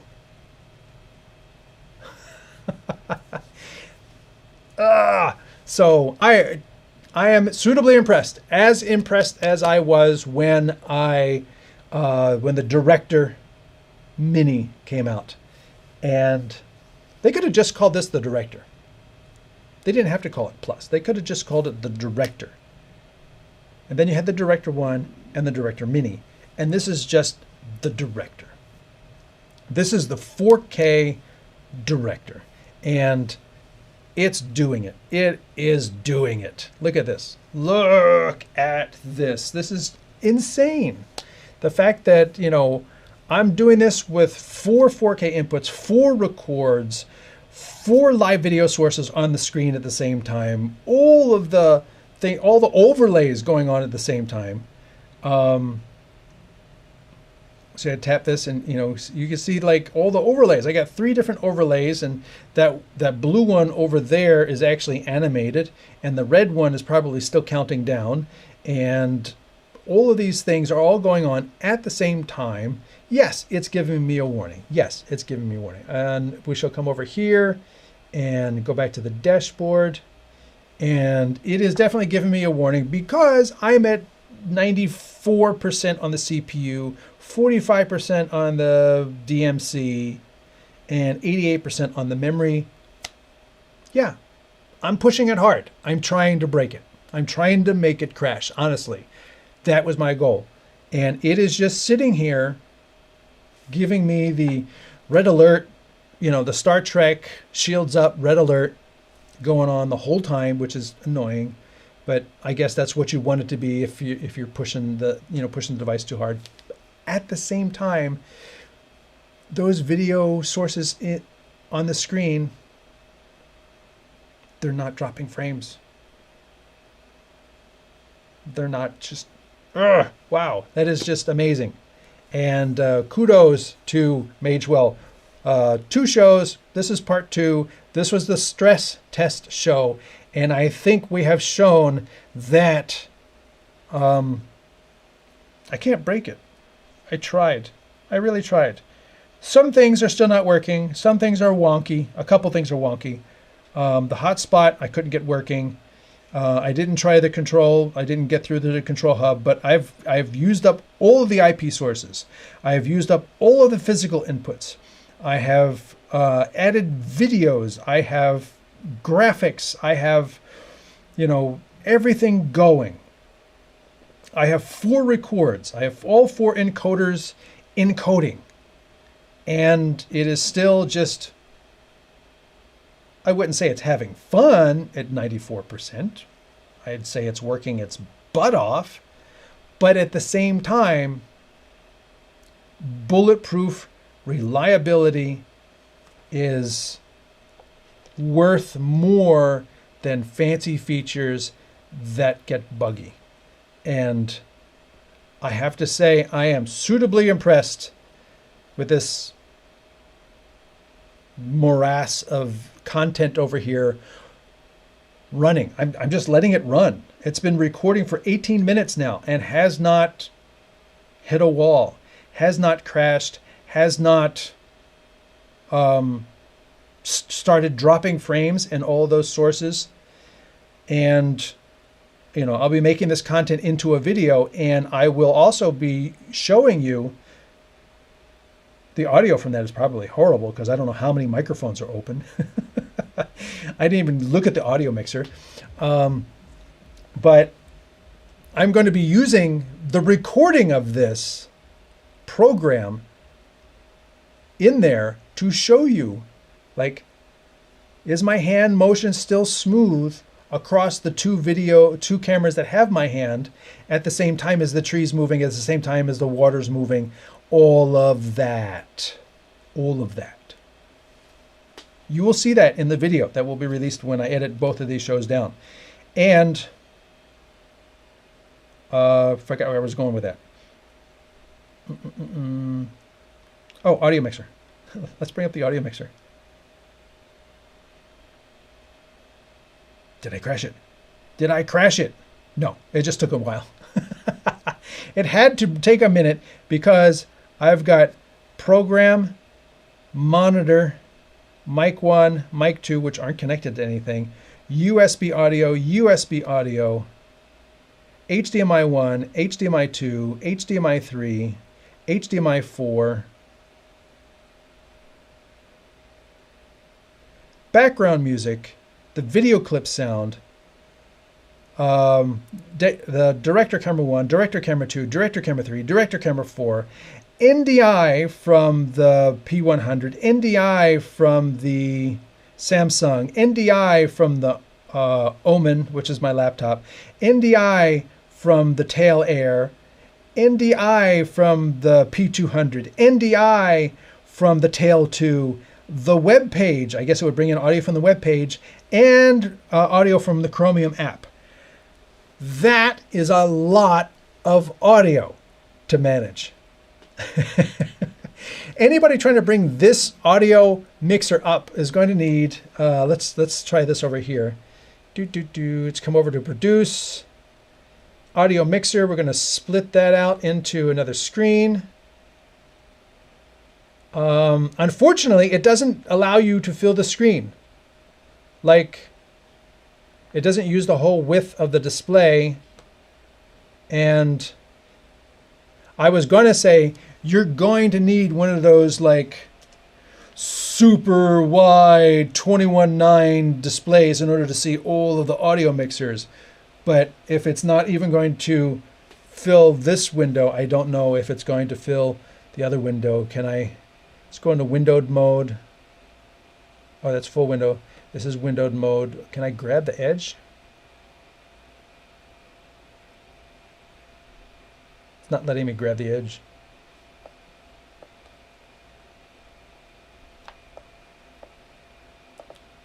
Come on. Nope. Either way, it won't let me move. Oh, there it goes. Finally. So if I do this, there we go. And I make this bigger.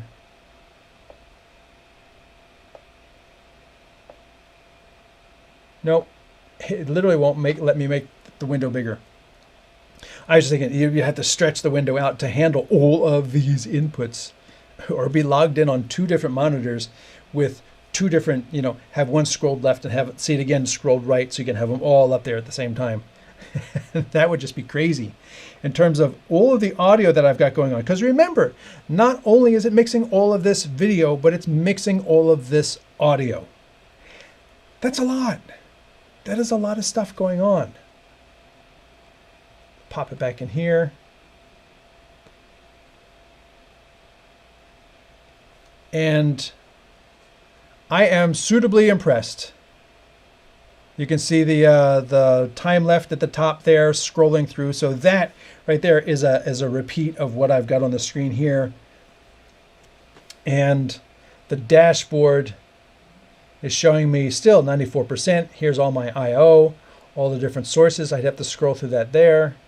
Da da da da. And yep, it's doing it. And obviously I'm not having an issue with NDI. The cameras that are coming in wireless are not coming in wireless to my director.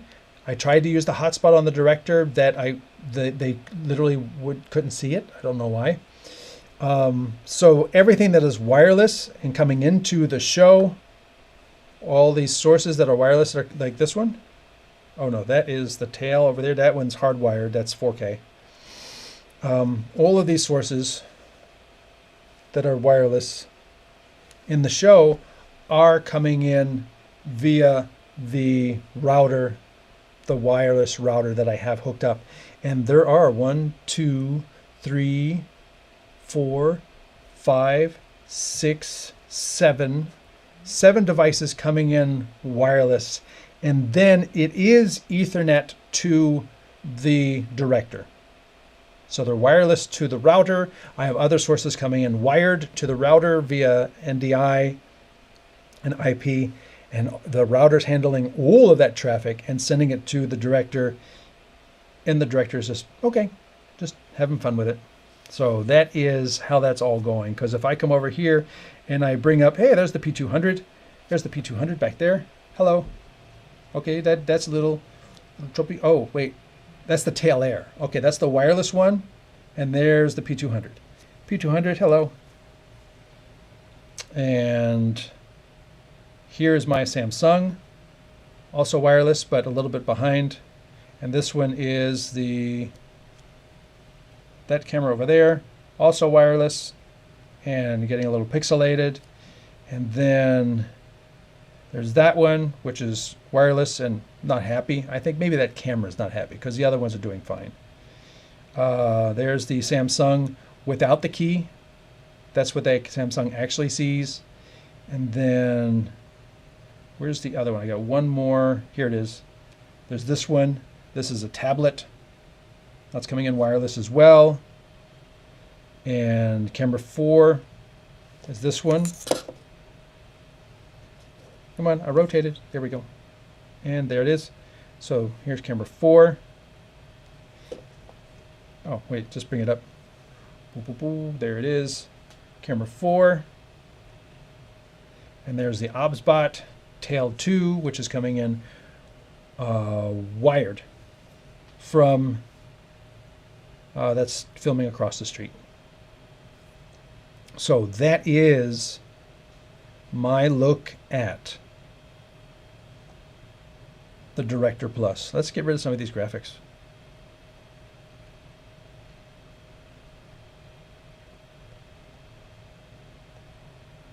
That is my look at the Director Plus. I think I can probably stop recording now. Stop recording. Yep. And I have to say, okay. That was interesting. It stopped all four, one after the other, and showed you the final frame of each record that it was stopping. Nice little effect there. Kudos to them. I have to say, I am suitably impressed with the Director Plus. It has taken everything I have thrown at it. It has done everything I have asked it to do. It has done it well. It has done it without fault and chugged on through the whole thing without crashing. And, you know, still things going on there. The CPU's dropping back down. Yeah, I threw this screen up to make it cool off. But hey, I think that's why there are only 10 IP sources. That's why you can only put 3 video sources on there. That's why you can only do the things it lets you do, because they know that if you were to try to do more, then it would hit the ceiling. And by limiting it where it is limited, they have kept it within the confines of what it can do. And that is something I feel any manufacturer should be doing with their hardware. It's very powerful and will continue to deliver as long as it's booting up. I agree. I agree. Will it allow you to stream to YouTube with the red screen going? As I says, I had 4 encodes, and you're going to have to use one of the 4 encodes to push to YouTube. So there's almost no additional processing that would go on if I was to use one of my records to instead push to YouTube. Unrelated, cool that Switcher Studio now that brings an NDI. My setup brings Switcher iPad to my to my Director Mini. Yes, Switcher Studio finally adding NDI. I had asked them to do that 6 years ago, and that was not something they wanted to do. I think things have changed at Switcher. They've done a couple things that have really delivered what people have been asking for years. I'm not part of the Switcher community anymore. I don't use it. I've also been kicked out and blocked from the user group and not allowed back in.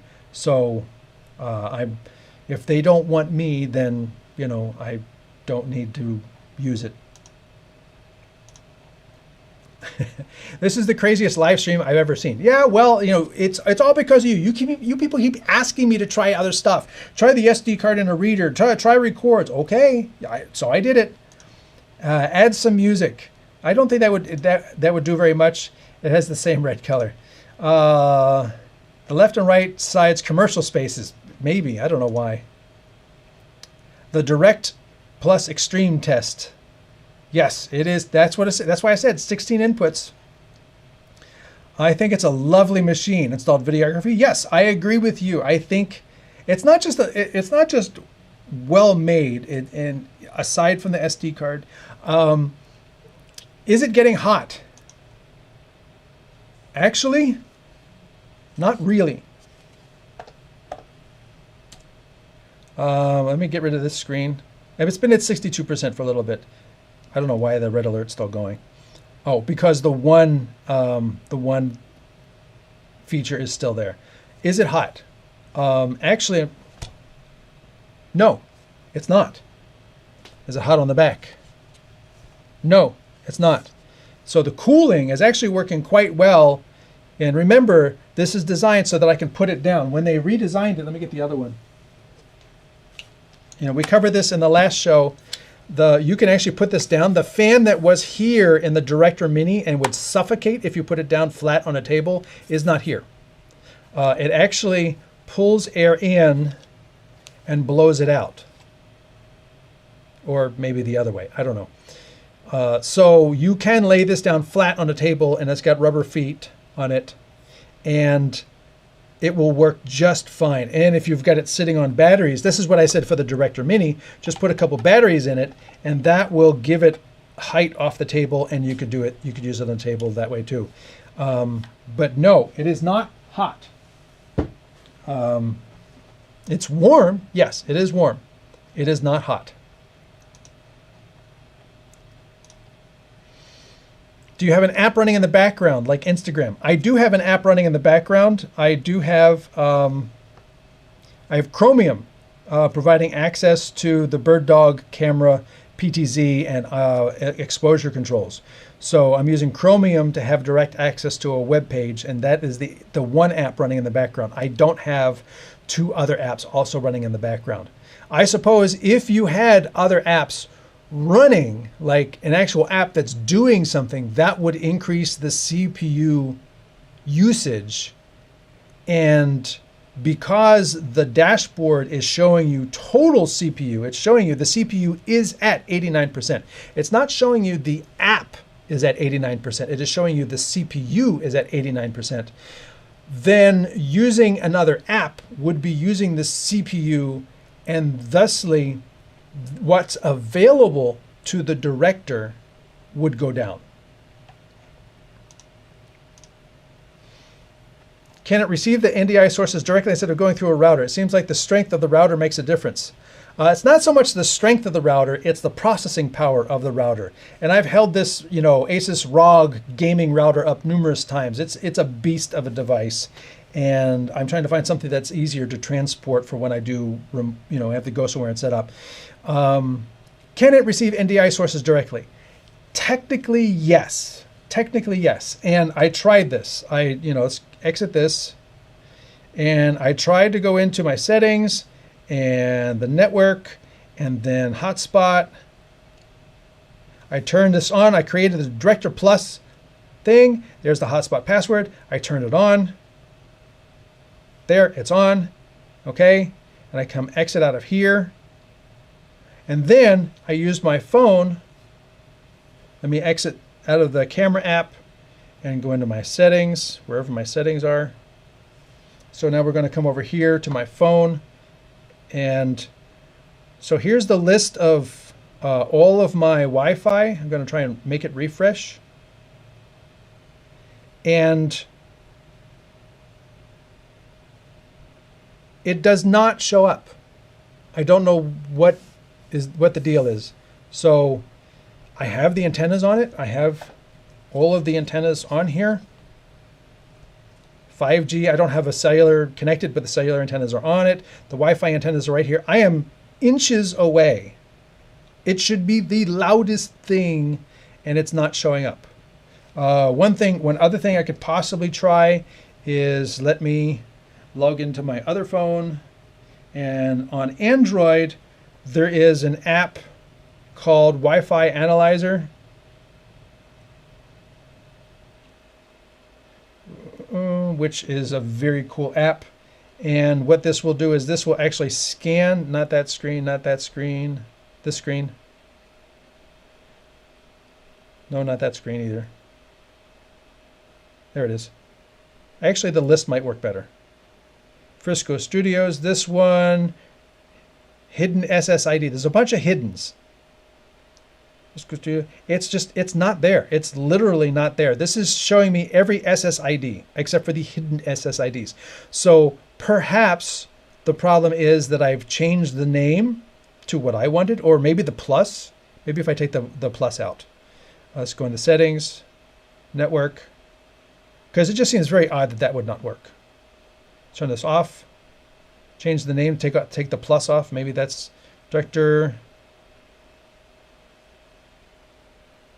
Okay, that's Director Wi-Fi now. So this is what I changed it to, Director Wi-Fi. And now I am going to turn it back on. And I even tried using the QR code because it will create a QR code that you can scan to connect to it, and it wasn't there. So we can scroll down here. That's the ROG, Republic of Gamers. That's what everything is running on right now. And oh, there it is, Director Wi-Fi. It was the plus. It was me. I did it. I did it. All right, so let's come over here. Let's come back out of here. Let's go back in the Wi-Fi. See if this one shows it up. Come on. I can't get my iPhones to connect to it if it doesn't show up. And it's not showing up. Direct Roku. Okay, that's a new one.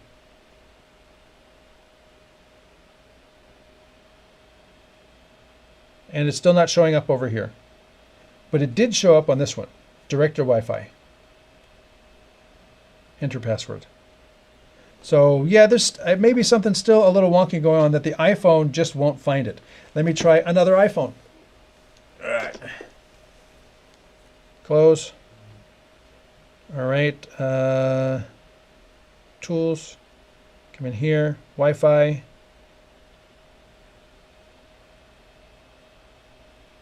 As you see, this one sees the internet. This one doesn't even see that. Head guest. Well, that's a weird one. But not seeing it. To fly for a Wi-Fi. That's a good one. It's not seeing the iPhone is not seeing it. I don't know why. So again, I can't get these devices. There's nothing else that I can do to force it to see it. I mean, let's try the Wi-Fi or the QR code. So you go into settings, go into network, hotspot, give me the QR code, and then I can go into the camera, scan that, join Wi-Fi network, director Wi-Fi, join. And unable to join the network director Wi-Fi. So yeah, there's something wonky. And I don't know what it is. That's not the plus.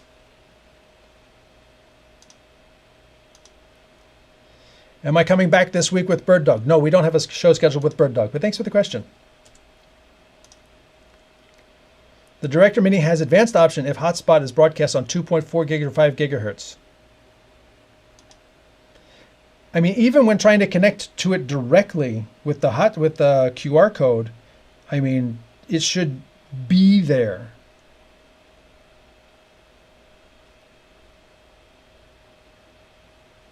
There's a new setting at the bottom. Extend compatibility.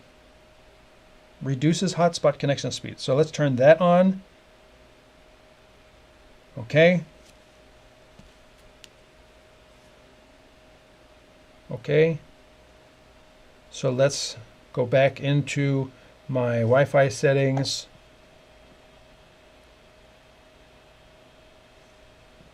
And there it is. Director Wi-Fi. So it's interesting. I don't know what the incompatibility settings are. I wonder if that's the it's announcing on 2.4 gig.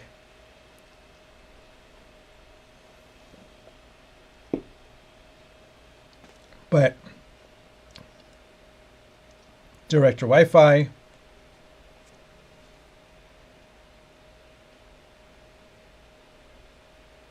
So is it connected? I didn't type in the password. Interesting. And that way you would be able to connect directly to it. 2.4 and 5.8 uses different names. No, you saw the entire setup panel. I mean, that was it. Hotspot name, director Wi-Fi. There it is. That's where I name it. Security, WPA3 personal. Maybe that's the issue. WPA3, PA2, or 3 personal. That could possibly be it. No, don't turn it off automatically. The password, extend compatibility. That is the entire extent of the Wi-Fi hotspot control. It could be a WPA3 thing. It was definitely a plus thing because with the plus, it didn't show up anywhere. I take the plus off, it showed up on Android, worked fine. When I turned on extend compatibility, then it showed up on the iPhone. So that is very interesting. But at least we got it to work. So I will still be telling them that there's something going on and they need to check it through. But that being said, I have to say, I mean, I'd love to hold this up. I am vastly impressed with the Magewell Director Plus because it has done everything I've asked it to do.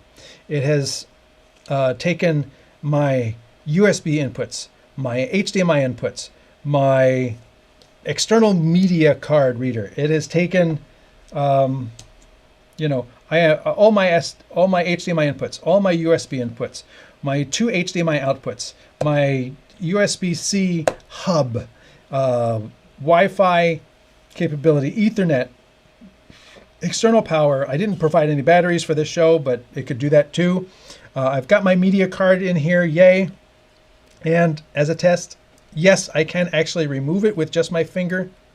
Oh, I can actually get it to go in with my finger. Okay, so kudos to them for making it stick out enough that you don't need to use a pen or a fingernail. You can just press really hard with your finger to get it to come out and go in. So thank you to Magewell for that. I would have rather had a full-size SD card, but it's a little late for that now. It does what it says it's going to do. And having a device that does what it says it's going to do is worth everything, especially in live streaming.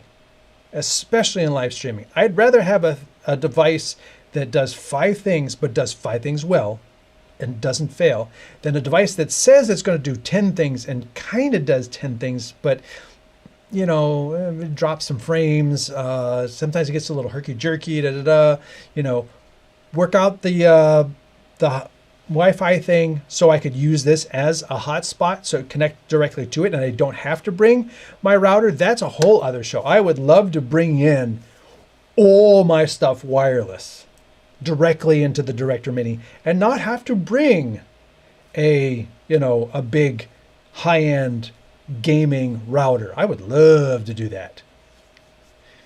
Worth another show, don't you think? Don't you think? I think so. I hope they will add Zoom and Teams on the apps. Oh, now you're cooking with fire. Give this guy a star. You're cooking with fire there because you do that and you immediately make things available to all kinds of businesses. And that's kind of where I live is more the business end than the sports or, outdoor end. That would be fantastic because being able to go in here and go into the Zoom app and type in and log into the password, join the meeting, and then produce right into the meeting. That would be awesome. That would be super cool. Super, super duper duper cool. I agree with you. So again, my name is Anthony Brogus. I am the chief gearhead here at StreamTek. It has been a 2-hour show, but I think worth it. I think we have pushed the Director Plus beyond where Plus should even be, and the Director Plus, we have floored the gas pedal. We have pushed it as far as we can, as far as I can, in this studio, and it did everything I asked it to do, and it did it very well. And I thank you all for being here. I thank you for being an active part of the show and commenting and interacting. And I always, I encourage you, if you are so inclined, if you think this is a good stream, share it on your social media. Share this video to your social media because that helps me and helps expose this channel to people who wouldn't normally see it. That would be fantastic. And that would be a great help to me. And I think that helps the channel because the channel can only grow, wait a minute, do this. The channel can only grow as fast as, as it's growing unless other people jump in and share it and say, hey man, check this channel out. This dude is producing some really good, valuable content and he dances really well in the pre-show. Just throw that in there too. And I think that would be fantastic. Also, when the review comes out on Streaming Media, definitely check it out on Streaming Media. If you want consulting, if you want all this dedicated to what your problem is, you can reach me at streamtek.us. And one last plug for my sister, 17 Seconds Studio. Go check out her artwork there. And if you like something, you can reach out to her and purchase it there. But thank you for watching StreamTek. And I thank all of you for being there every week, and I look forward to seeing you next week when we might have, I might show some additional talents that I have. We shall see. Till then, thanks for watching.